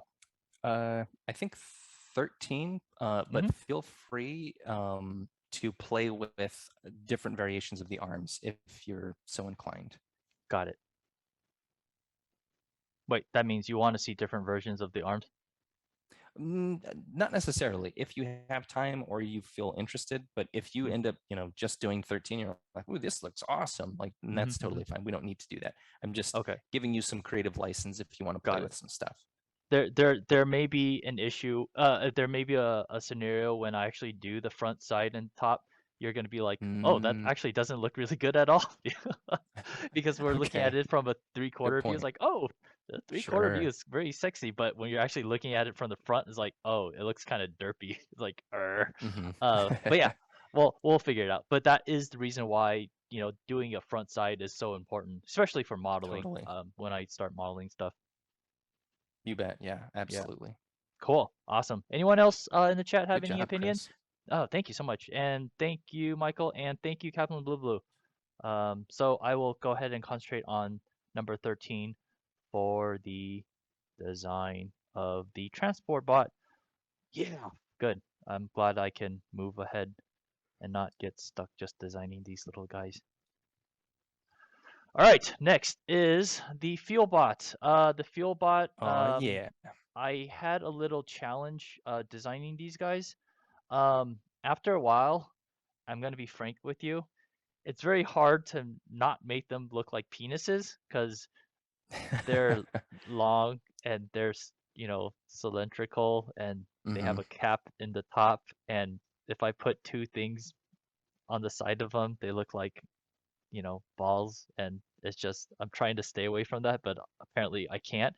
So that's why Sure. I went ahead and created other shapes. Maybe it doesn't have to be a cylindrical shape, maybe it's Hmm. something different. Or maybe I could break it up even more. Maybe it's two things going on here. I don't know. Maybe there's just two balls right Mm. here. Maybe there's like two balls right here. I don't know. Mm. And this one is definitely a little penis going on right there. And this one, well, I can't help it. I'm sorry. Oh man. And also, and then so when I started having issues with these, I was like, huh, what if they're just self-contained, um, Mm. self-contained, fuel cells just floating in space Mm. that Hmm. we just have Hmm. to shoot it and boom, they're not robots or anything. They're just fuel cells just floating in space. Yeah. I really like that actually. I mean, a lot of the designs you have here are really great, and um, to put some of your concerns aside, I don't think they look too close to penises. Like, I don't think that's too much of a worry. But that, in design, that's always something to Yeah, keep in mind because you don't want to accidentally put a design out there that is not intended to look phallic and have yeah, it be like, oh, yeah, why'd they choose that shape? Like, that's very yeah. inappropriate. But what you Oh, have going with these sort of like canisters up here, oh, mm-hmm, shit, that mm-hmm, was like these guys. I mm-hmm. really like that. Awesome. Both from the perspective of like the story, and also a way to like lean into what those drones would be doing. Yeah, it Mm-hmm. doesn't make a whole lot of sense for the fuel canisters to have, this is basically like a carrier drone. This is like another drone Sure. that would be, if its sole purpose is to like store and make accessible fuel, Mm-hmm. and then all it would really need to do is respond to like, hey, this unit right here, just fly over here so some other unit can connect to you and Right. take some fuel out of it. Right. So I actually really liked it, and I like the designs that you have here. Um, Cool. Thanks. it's Yeah, especially because the other thing too that's cool is with regard to what we talked about last time, which was the proportions where you would do like 80% of the canister and then maybe like Mm-hmm. Mm-hmm. 20% would be Mm-hmm. the stuff surrounding it. Right. That's really coming through on these in a interesting way. Mm-hmm. Um, so with that said, I really like these in this direction. Right. Some of the other ones, uh, this guy's kind of neat. I feel like with a lot of them though, that it's sort of the same thing as um, this like smaller multiple fuel units. I'm less fond of than the ones that are just like one giant one. Sure. Um, And I feel a little bit bad because I think like, 75% of the designs you have here, three of the four windows are all kind of the sort of like bot carrying fuel. Right. Um, I really like these. Yeah, Uh, absolutely. That's don't do not feel bad at all about that. Not one bit. Do not feel bad. And that's the reason why I drew these is because I wasn't happy with these guys um at all. yeah, and I mean, there's some in here that I think are pretty cool. I definitely like some of the shapes. This guy's shape's actually pretty cool too. Maybe even to be considered for the carrier bot. Mm, Um, mm. but yeah, I don't know, man. These resonate with me so much. I kind of think maybe we All just right. play with some of those. So would you say it's okay for me to close these three then? Yeah, I think so. All right. Nothing makes me more happy Oh, than closing the then thing. closing files. One other thing that I was going to say is I noticed it when you put our bots, you kind of Photoshop them into a screenshot of the game. And I know that's still like work in progress. But I noticed that the gray bots kind of disappeared against the gray background. Um, and these green ones might also disappear against the forest and the grass and stuff. So I wonder if we choose a different color for the fuel. I really like the green of the fuel, but I'm a little bit worried about them kind of disappearing with the background. What do you think? I think we don't worry about that right now, and I say that Okay. only because we can put like, maybe kind of like a glow effect or something that helps Mm, it pop it out into the hold on, make it shoot, a little more chrome and saturated compared to desaturated background, maybe. something Give it like, some lighting effects. yeah, like a glowing, There you go. a glow Yeah. effect Okay. as you Sure. fly through it. And again, I wouldn't worry too much about the grayness of our bots because we could always put color on the bots later on to Totally. give it distinction. As long as we have the design, I think we'll be good. And I'm looking at the chat right now. Captain Blue Blue says, I think Redline chose his favorites. Oh shoot, did I miss? Oh no, 1 and 14. Ah, crap, crap. Yeah, I think we. Yeah, I think we Well, got wait that a one, minute. right? Yeah, I Wait, think we you got those because that was, I think, for the first set that we did, hold on.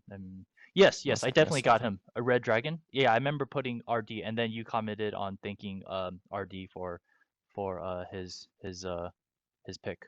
So that's great. Good looking So yeah, out, though, Captain. thank you, Cap. He also said on the flip side though, dongs are recognizable That's shape. true. That's very very true. Yep, totally. All right.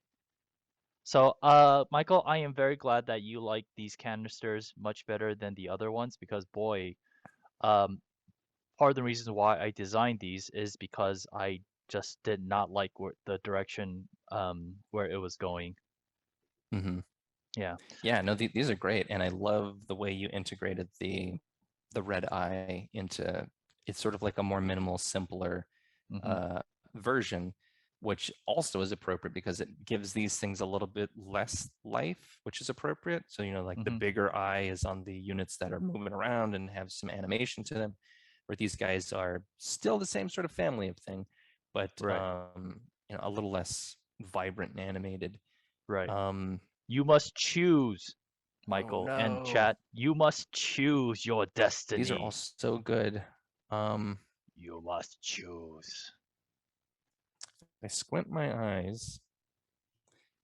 As much as I like shape number one, I feel like visualizing that in 3D, that shape could almost be a little bit too close to one of the like interceptors from a top-down view. So if an interceptor is kind of flying in that Hmm. direction Hmm. at a instant, the player might be like, "Oh, is that? Oh no, never mind, that's a different thing." Um, so as much as I like that one, maybe we'll pass on it for that reason. Hmm. I think similarly, number three is maybe a little bit too close to the T shape. And he looks like a penis to me a little bit. Yep, that one's. um, Oh, Captain Blue just said the same thing that you said. 3 looks too much like a T There shape. you go. Jeez, man, you guys are it's We're in in sync. sync. The Yeah. minds are Wow. melding. Um, I kind of do. So 5 I like, but I also feel like maybe that this shape and silhouette should be reserved for like a spire tower or something, maybe like a Sure. stationary thing, because I like these sort of like this, claw reaching upward shape.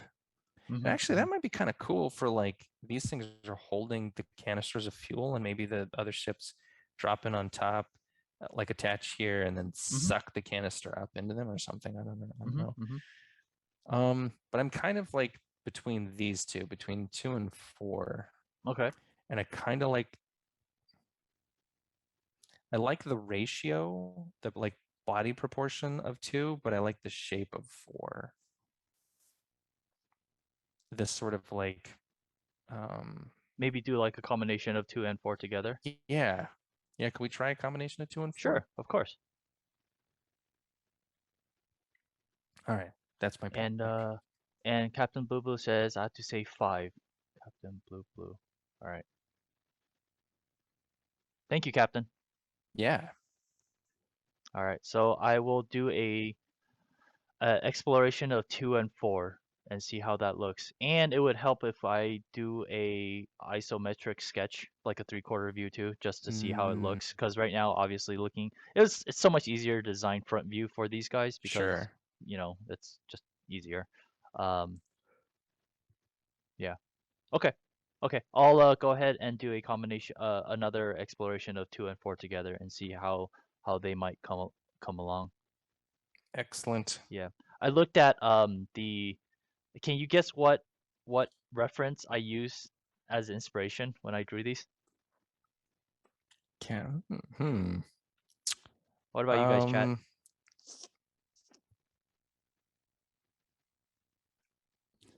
I'm getting Lord of the Rings vibes, like the Tower of Sauron, but no, I don't know. What was the reference? I used the Captain Blue says mint. Nope, not mint.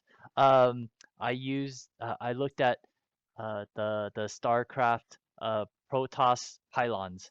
Oh, Yeah, not. Oh, cause yeah, yeah. yeah, Okay, 'cause they sure. have With that the like diamond. crystal in there, and Yeah, exact. Oh, not diamond. Yeah, exactly. Crystal, and then they had those like 2 leafy or 3 leafy sides. And I was like, oh, maybe I could do that. And I started looking too much like it. I was like, ah, crap, I got to stop. Do something else. dial Do it back, something else. dial it Yeah, back. yeah. And so I came up with these. But cool. But yeah, thank you, Michael. Really appreciate the feedback. And Yeah, are we good, good? good work. Sweet. Yeah, Thank you, man. I will go ahead and close this. And I will close this. Thank you so much, Blue Blue. All right. And lastly, these are just kind of like what I call the blockers.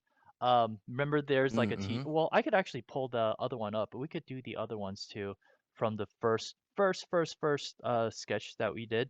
I didn't, let me go ahead and pull that in there too. Yeah. Oh yeah, that guy. Boop. Yeah, this guy. Oh wow, So that's cool. he's maybe this guy too. I don't know, maybe ish. Sure. Yeah, okay, I'll just put that in there just for the hell of it. All right. And let me make these smaller. Like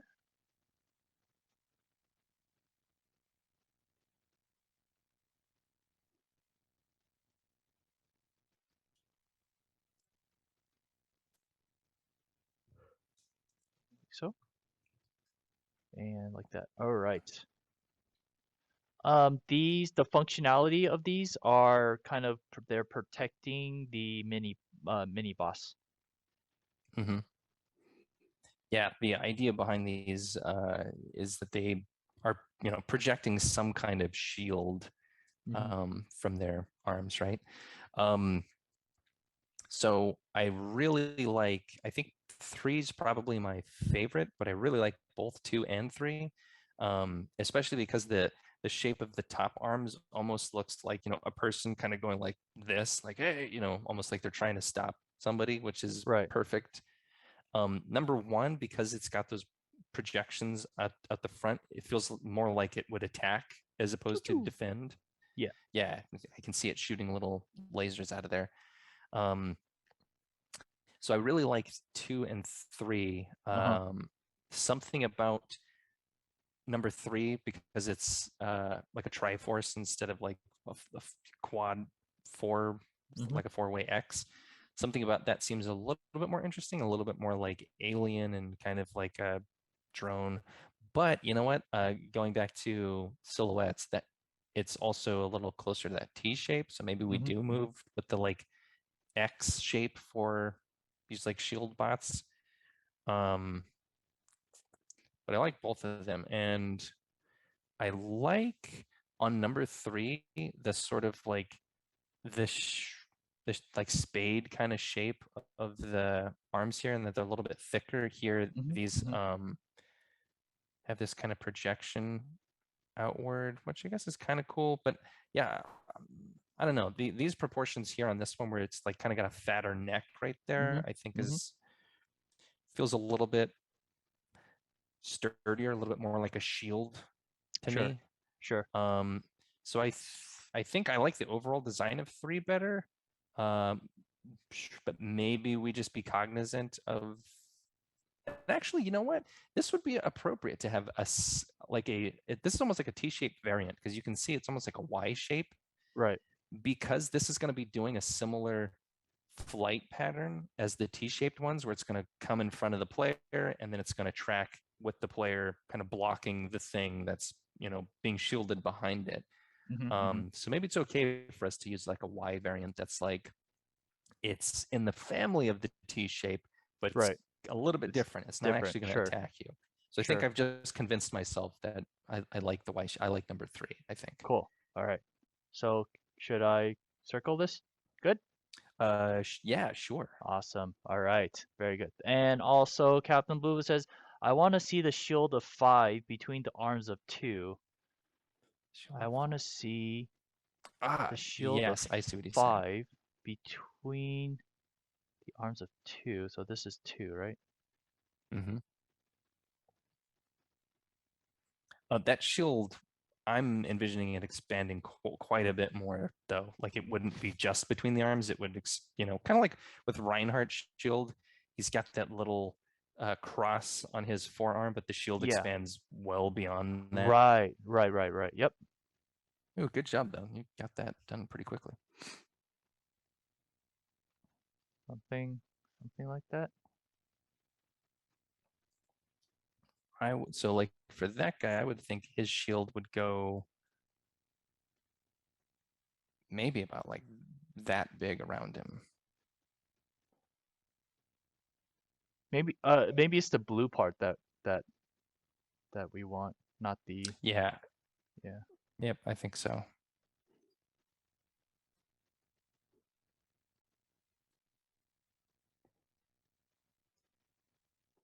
There you go. Yeah. Yeah. Interesting.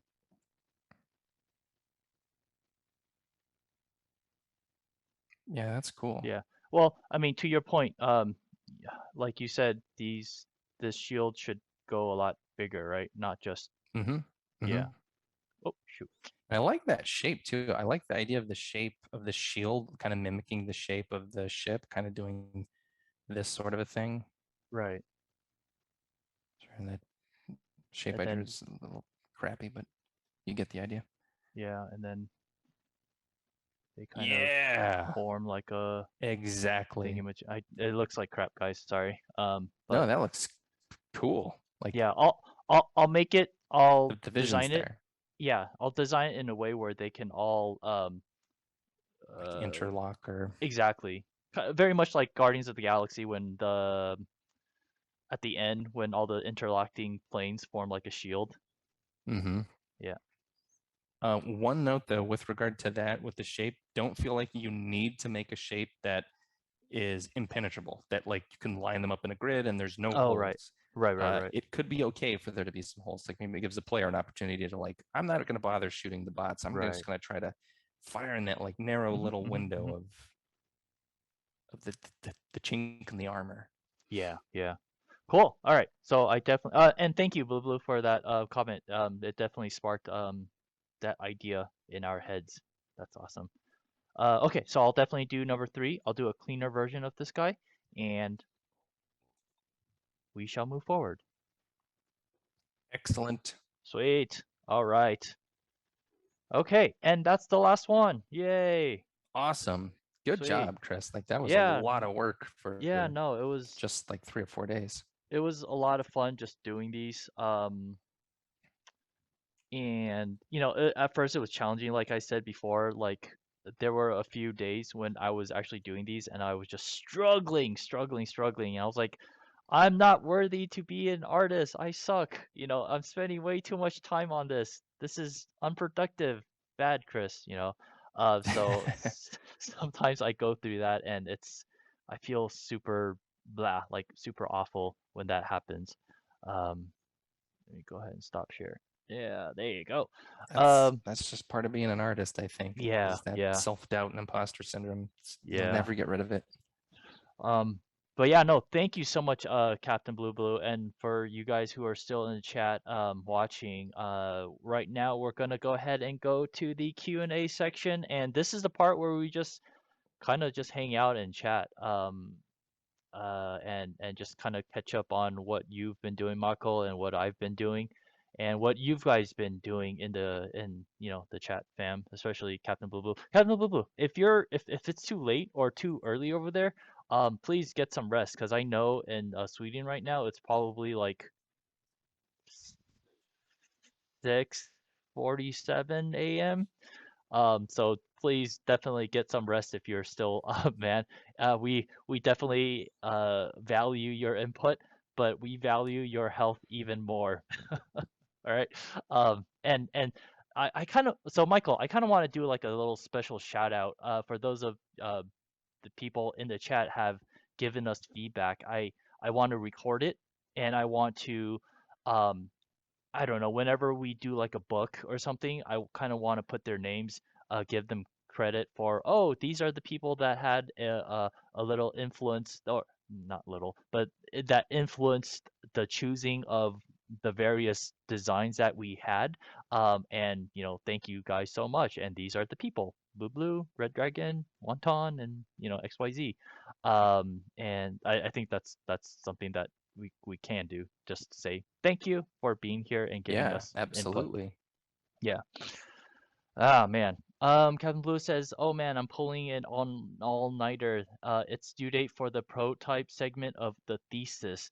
Been writing and listening to you guys in the background. Oh man, you're talented, dude. I cannot do that at all. Like when I'm writing, I need it to be dead silent, or else like I cannot concentrate at all. When I'm drawing, no issues. Like I could have friends, I could have like any shows in the background when I'm drawing, it's perfectly fine.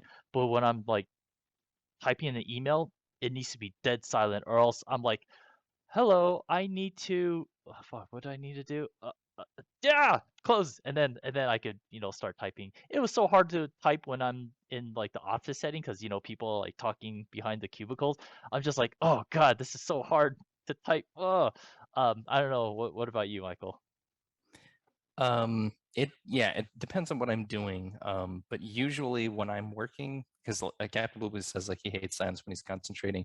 Mm. Yeah, I'm similar. But I can't. I like there to be ambient noise of some kind, but not with any lyrics or dialogue. Because if I'm hearing Ah, people talking or singing, then I'm right. listening to the words. But if it's Sure, just sure. music or like nature sounds or like white noise, then it's Yeah. fine and that's helpful. Yeah. It kind of gets me into the zone of like, especially like when I'm writing, I like listening to things like Overwatch, like the Overwatch soundtrack, because Mm. I'm hearing the music in my head as I'm seeing the story play out and I'm writing it. Yeah. Um, but yeah, the only time I can listen to things in the background where people are talking is when I'm doing something like chores, like doing the Yeah. dishes or sweeping the floor or Exactly. something like that. Exactly. Exactly, man. So yeah, you're amazing for being able to write and with us in the background chatting about this stuff, because I would not be able to write anything at all. Yeah, man. Whew. Yeah, me Um, neither. yeah. So Michael, something happened last night, man. Something Okay. happened last night that pissed me off, and Okay. and you know what it is, but I'm going to share it mm, with the rest of the world. Do the rest of okay. the world a favor, a PSA, if you will, right? As you guys know, Michael and I are thinking about opening up a new Twitch channel, right? We figured it out. That's the awesome part. We got the name all down. We actually have it in Twitch, and I'm very very careful to not say it. Uh, but we have the name. Yeah. So we also decided to get the domain name of uh, our Twitch channel. It's the name.com, right? I found it. I was super super happy. I texted Michael, "Hey Michael, this is available. Let's go ahead and get it." And we were both like, "Oh yeah, I can't believe it's available." And so we got it. Perfect. And then in my mind, I'm like, maybe we should also put the and then our name.com, right? And then so we actually got that as well. So we purchased it, and later that night, when I tried to transfer that domain name from GoDaddy to transfer it to my Bluehost account, Bluehost site account over there, I went into my GoDaddy account and I couldn't find it at all, the domain name we just purchased, and I started sweating. I started becoming super super uh frustrated, and at the bottom of the screen it says, "Oh, if you have any issues, please type type something in for customer support." So I went ahead and typed it in, and then I basically said, last night I purchased this domain, but all of a sudden, it's not there anymore. And it also says that it's been refunded, and also I tried to buy it, but now it's unavailable. So can you please help me out with this? And so the customer service on the other end of the digital chat, he basically responded. He's like, "Well, we don't really know what happened, but something happened and you have been refunded your money, and apparently it's unavailable now." And I'm like, "Well, what the fuck?" Right? And then he said, "Go ahead and email this go he provided me an email and said, "Go ahead and write them an email." All right? And then so I was like, "All right, I'll go ahead and write an email to them." And this is what they said sent back to me. And maybe I could do this really quick. So this is what they said. This top part is basically saying, "Oh, we can't share any account because you use a different email address." I should have sent in from my registered email from GoDaddy, but instead I used my professional. So basically that's this part. But this part right here, I blocked it out so that currently we're not ready to share it with you because right now Michael and I have to figure out what the logo design looks like. But essentially what they said is, I see blah blah blah blah.com recently went through an expired domain auction. When domains expires, they eventually become available for anyone else to buy through expired domain auctions. But there are rare cases where the persons who let the domain expire can still recover slash renew the domain back into their possessions before the domain can be awarded to the auction's winner's bidder. There are also other circumstances that could prevent the domain from being delivered. Regardless of the exact cause of why an expired domain might not be deliverable, at the end result is the same. If we can't get the auction buyer their domain, then we refund their order automatically.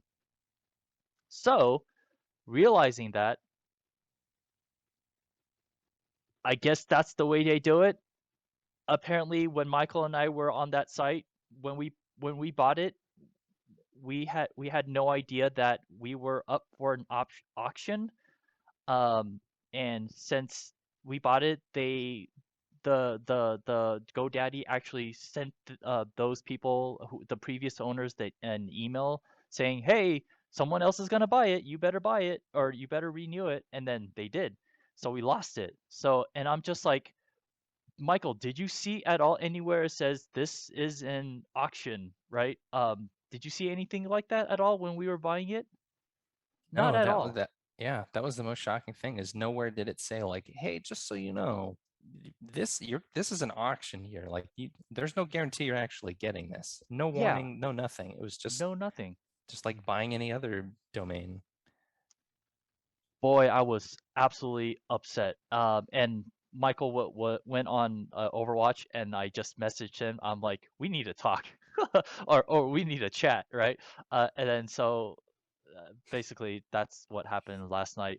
And fortunately, we have the name.com for our site. Um, but I'm just yeah, just whoever is going to buy uh, GoDaddy domain name from GoDaddy, make sure that when you are buying it, know that it may not be purchased through completely. It may go through an auction thing, Majiki. Um, yeah, I was just not happy. But anyways, luckily, silver lining, we have the name for the Twitch channel, and also we have the name for um Instagram as well as Twitter. Twitter, not really so much, but it's good enough that we can, use the name of the handle. But yeah, for now we're good. And Michael and I are going to work on the logo. And once that logo is complete and done, we definitely will share it with you guys. And then when that happens, we will all filter you guys instead of on my channel. When we do this, it'll be on the new Twitch channel. Yeah. Yep, very well said. Mm, Perfectly said, actually. Um, yeah, so stay tuned. We're really looking forward to getting that done and being able to announce what it is and share it with you guys. yeah. Took us a long time to figure it out. And we had a lot of sessions of um, brainstorming and what is this thing about and what should it be and what is available and what makes sense. And yeah, coming up with a name and a logo for a thing Hmm. alone is pretty tough. But I think where we landed, we're both really happy with it, and it's very fitting. Hmm. And can't wait to share it with you guys. So stay Yeah. tuned. Yeah, I'm very, very excited because it is a place where people can gather and share their projects, share their ideas, share their thoughts. Because my channel is more or less just me talking about art, and if anyone has art, I'm more than happy to share, right? But usually get, I don't get a chance to talk about other people's projects, right? And then so I definitely want our channel to be a platform for you guys because I wish I had a platform to be like, hey, look at what I'm doing. I would love to share it with the rest of the world. I have stuff to share. So I definitely want to have that for everyone to have a platform to just be there and share what they do. Um, so yeah, very, very excited. And the next thing we have to do again is the logo. Michael and I are not graphic designers, so logos for me, graphic design is very, very difficult because I know what I like, but I know what I hate. And I can't design what I like, but I know I can design what I hate. So it's just like, oh God, it's so frustrating.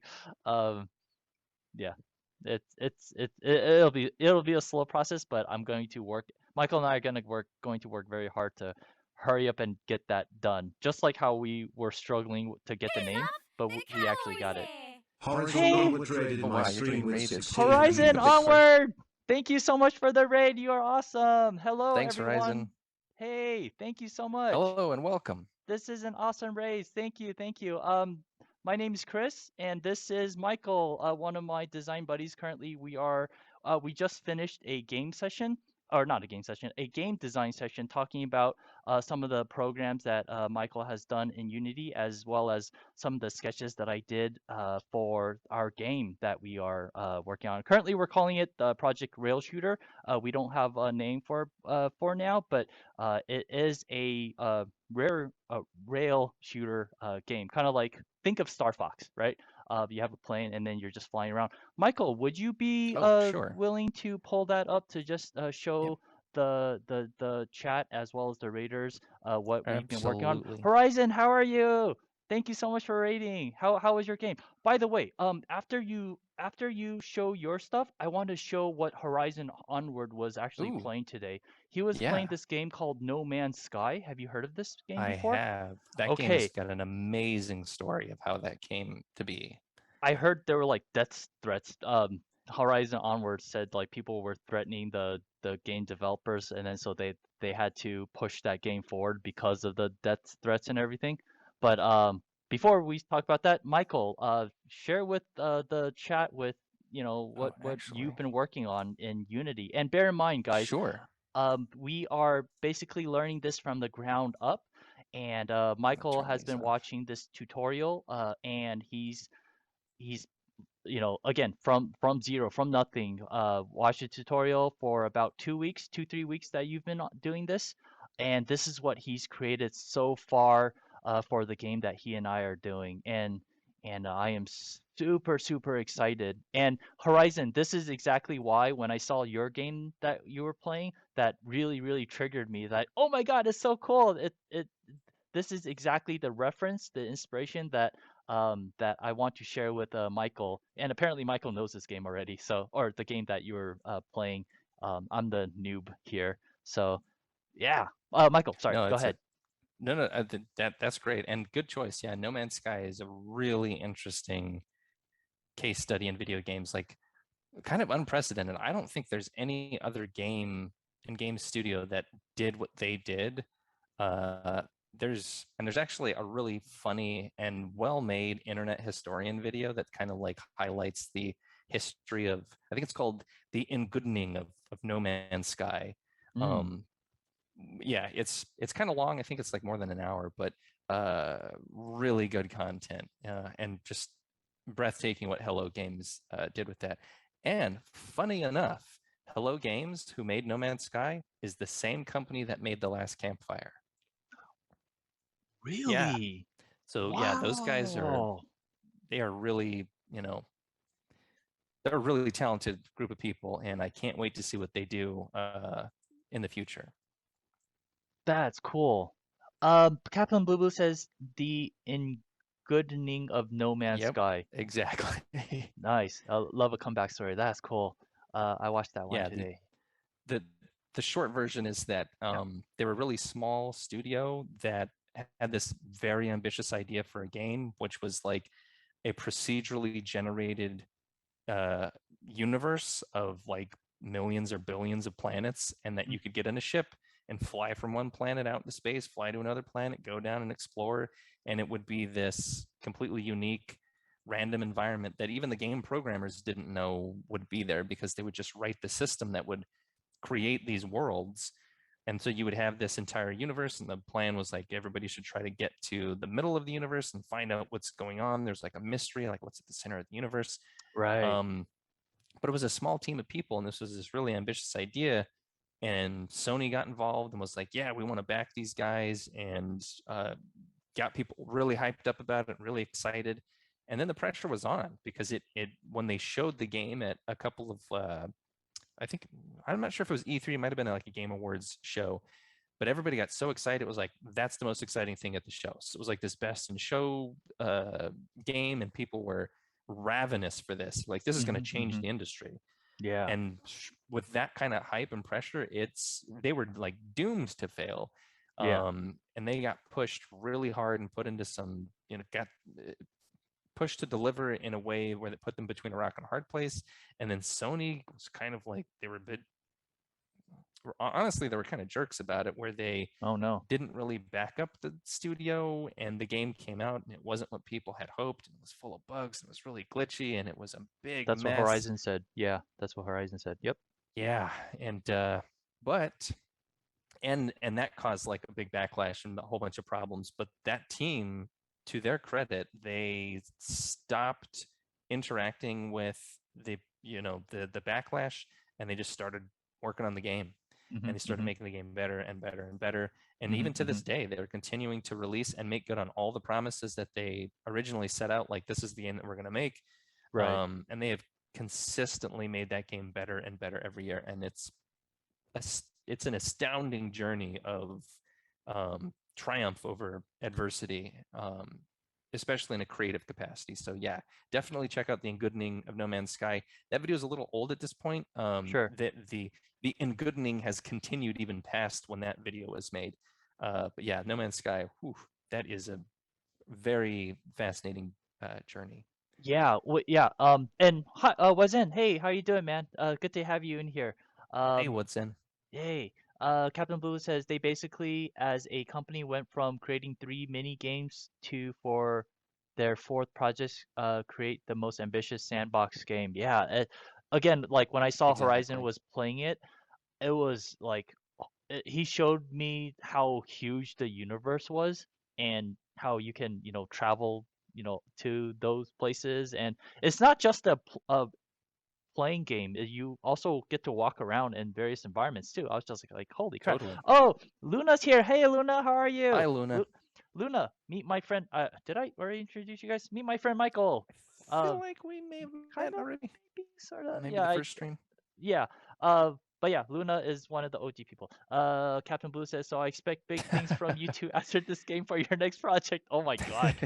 Uh, Yeah, there we go. We can give, yeah, internet historian can make the engoodening of Project Rail Shooter. yes, yes. And you guys will be included in it as well. There you go. Uh, Luna says, hi, All Michael, part of and what's internet it? history now. Yeah. Hello. Hey, what's Hi, in Luna. Luna? So good to have you guys here, man. But yeah, no, we're just talking about the game that Michael and I are working on. And again, Michael, great job on what you've, done so far. I know this is still kind of like a tutorial version of what you're doing, but your tutorial gets me super excited. And the fact that you're able to control it like that, oh God, it's going to be so cool. It's going to be so good. Especially Yeah, it's coming together. keep in mind you never done this before, and so I'm super impressed. Ah, Yeah. gosh. Gosh, I think like month or two ago, I didn't even really know the difference between Unity and Unreal, and I'd never used Unity before. Um, so yeah, I mean that's kind of like one of the amazing things about the internet today is the availability of learning materials is quite impressive. Hmm, So you can get hmm. up and running pretty quickly. But Yeah, yeah, yeah. here we go.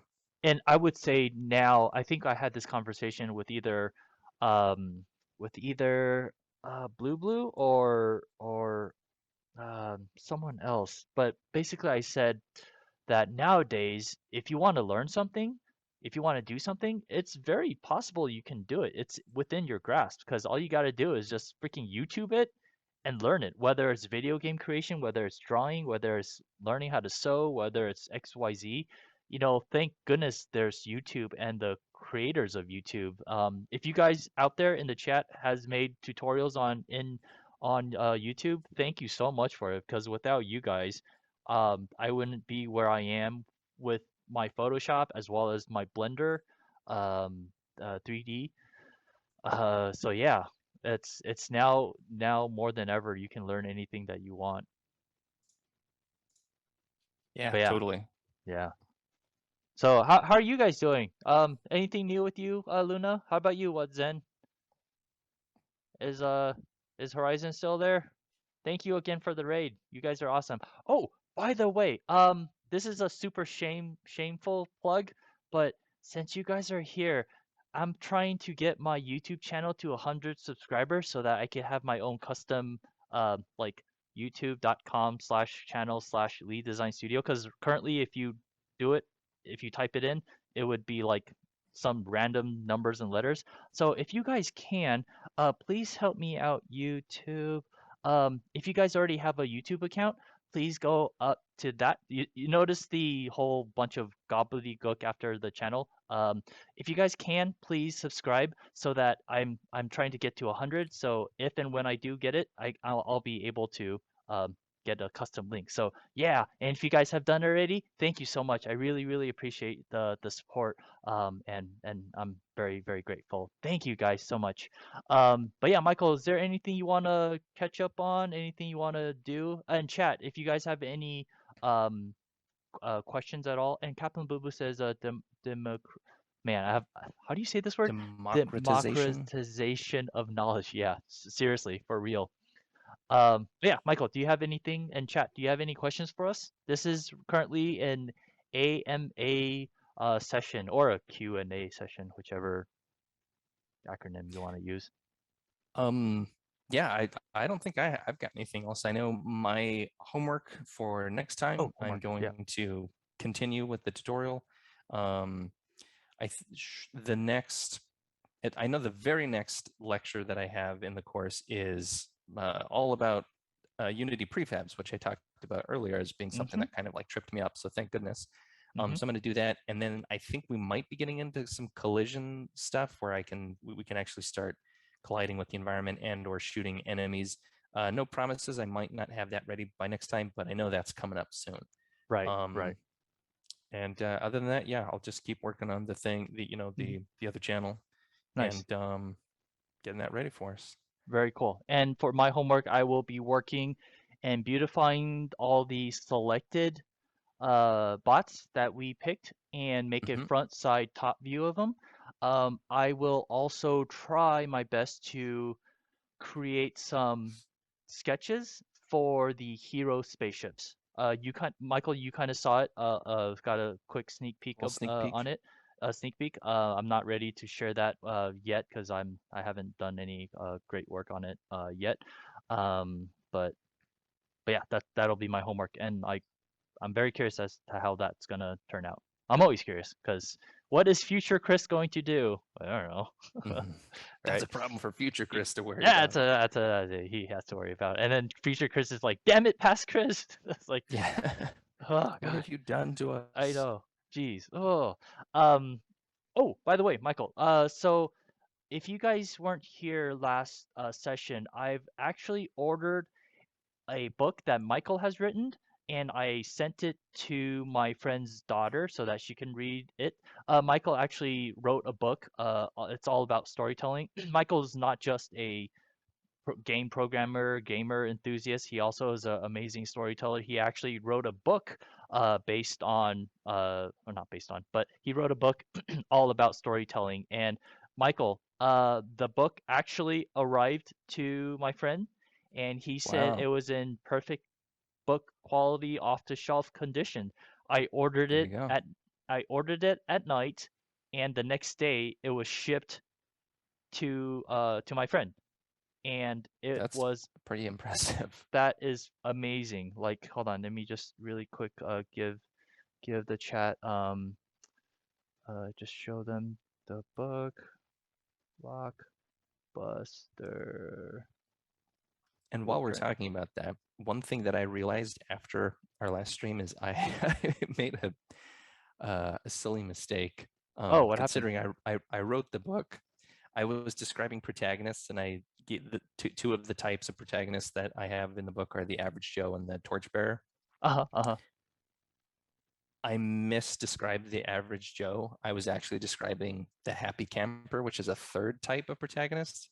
uh-huh, uh-huh. Um, because the difference between the two is happy camper is the character who's like everything's hunky dory, his life's great, he doesn't want things to change because he's happy. Like Yeah, I'm this is wonderful. right. Average Joe, he has like a normal life, but he hates it. Like he hates being average. He wants excitement and adventure in his life. Um, so yeah, I guess it's been a while since I read my own book. I I got those uh, mixed up, no, and I it's all realized good, it man. after we were done streaming. I was like, oh man, what a bonehead. It's okay. It's okay. It's all good. All good. But yeah, chat, this is the book that Michael actually wrote. And he basically took like correct me if I'm wrong, you took like a 2 week vacation and instead of going outside to to travel outside, you basically locked yourself inside of a room and just gathered your thoughts about uh how movies were made and what types of patterns they all kind of have, and you put your thought into this amazing book. And it was, I think you mentioned your friend that told you to a few of your friends that told you to take all those like essays that you wrote and then just make it into a book, and this is it today. And apparently it prints super quickly. I bought it on the 14th and it arrived the 15th to my friend. And Amazon must have a printing book factory here in Vegas because holy cow, they got it there super fast. And I asked them to send me a photo, but he hasn't sent me a photo yet. So if you guys out there are aspiring writers, and if you guys want to learn the whole step-by-step guide to crafting a best-selling story, pick this book up because I read it and definitely helps. I'm not a writer, but it definitely helped me understand a lot of the patterns and what's the I keep saying patterns. What's the right word to use, Michael? Like the, the motifs, I'm the I would say elements of like the stories. I would call it a story structure model. Got it. Okay. Story structure model. Yeah. So if you guys want to learn all the story structure model, definitely pick this up. And it has like amazing reviews. By the way, I took this photo. Yay! I'm gonna take credit for that every time I see this photo. uh, Yeah. yeah. Yeah. So great reviews, man. And as a friend, I'm super proud of you, and I'm very um blessed to be able to work with you on this particular project. So yeah. Man, I just realized too, I need to update that feed because it says I still live in California. I haven't lived in Oh, right, California right. in like 5 years. Yeah. Hey, Confetti Yeti, how are you? Hey, confetti. Hey. Captain Blue Blue asks, have you set an aim for what the project will be? Have you set an aim for what the project will be? Do you know what he's talking about? Yeah.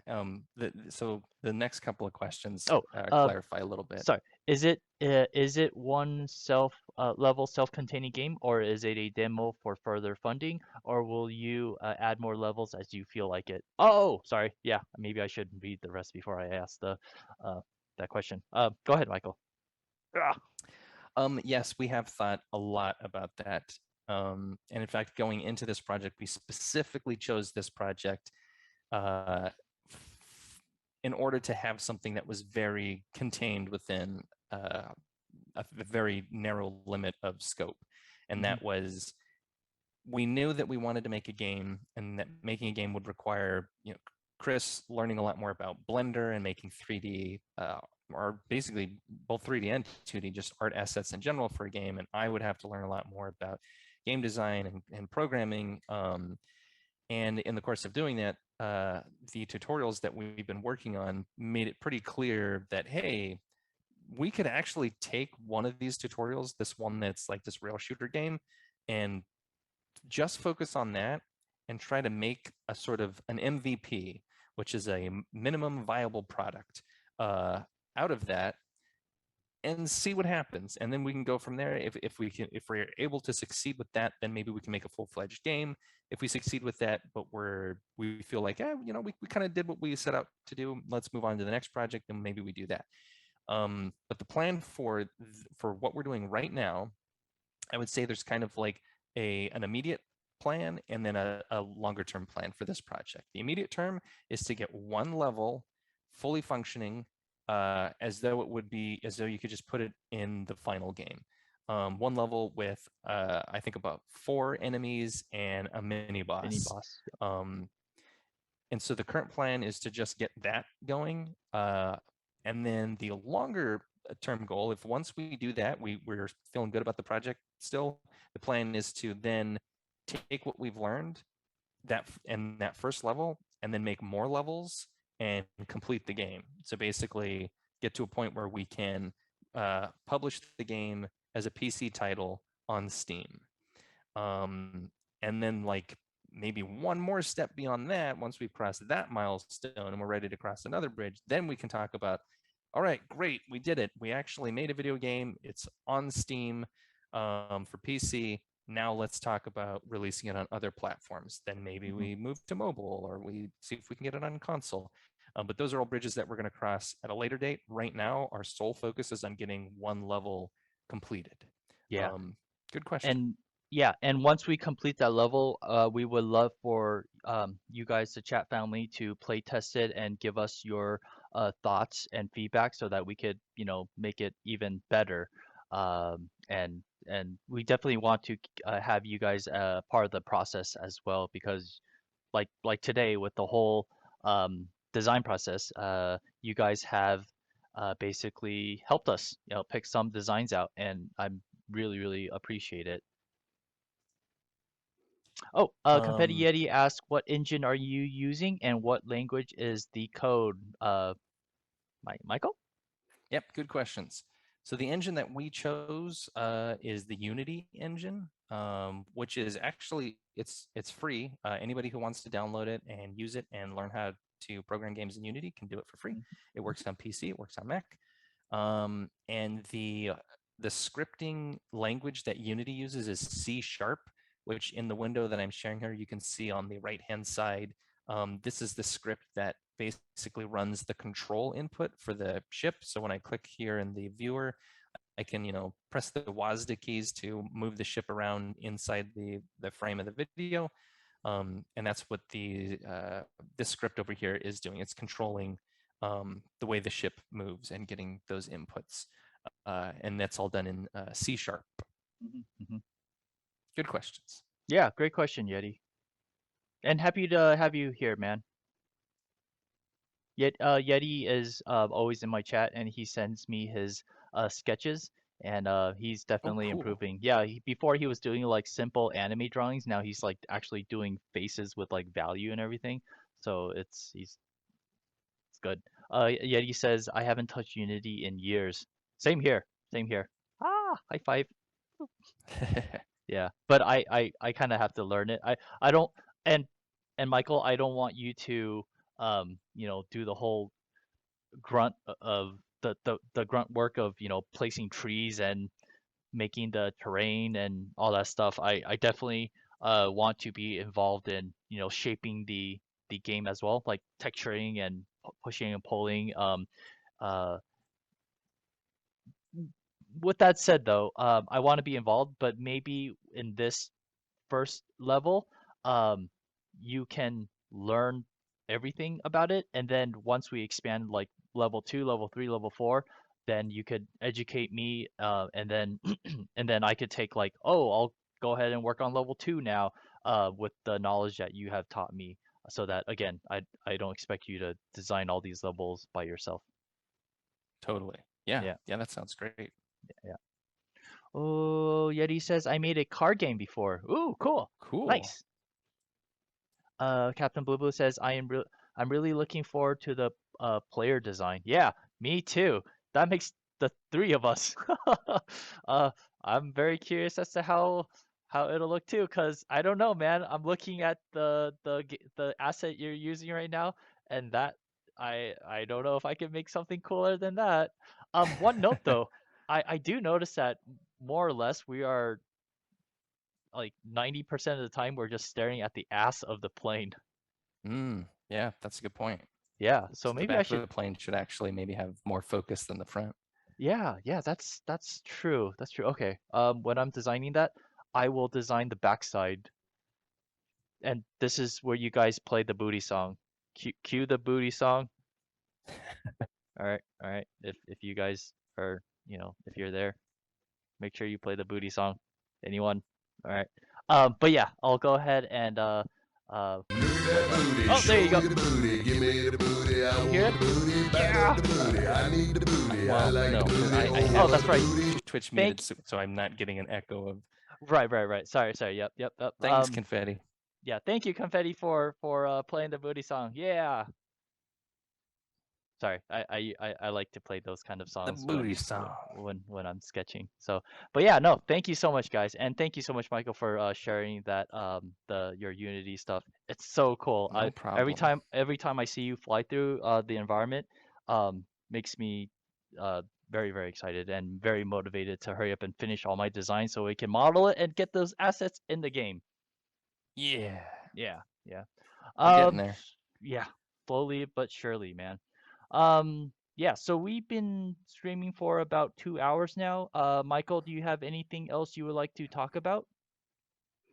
I don't think so. I think I'm good for today. You're good. How about you guys, chat? Any other questions? Any updates? You guys are definitely welcome to share or ask anything. If there is nothing else, we can go ahead and wrap it for this session. And we will be back Sunday, right? Sunday. Today is Wednesday. Yep. Yeah, we will be back Sunday, same time. Wait. Yeah. Wait. Today's Sunday. Wait. Hold on. Is today Sunday? Yes. Today's Today. Easter Sunday. I'm sorry, guys. My time is not good. I It's all a forget. blur. Yeah, it's all a blur to me. So we will see you guys Wednesday, 7 p.m. PST. Same channel, same time.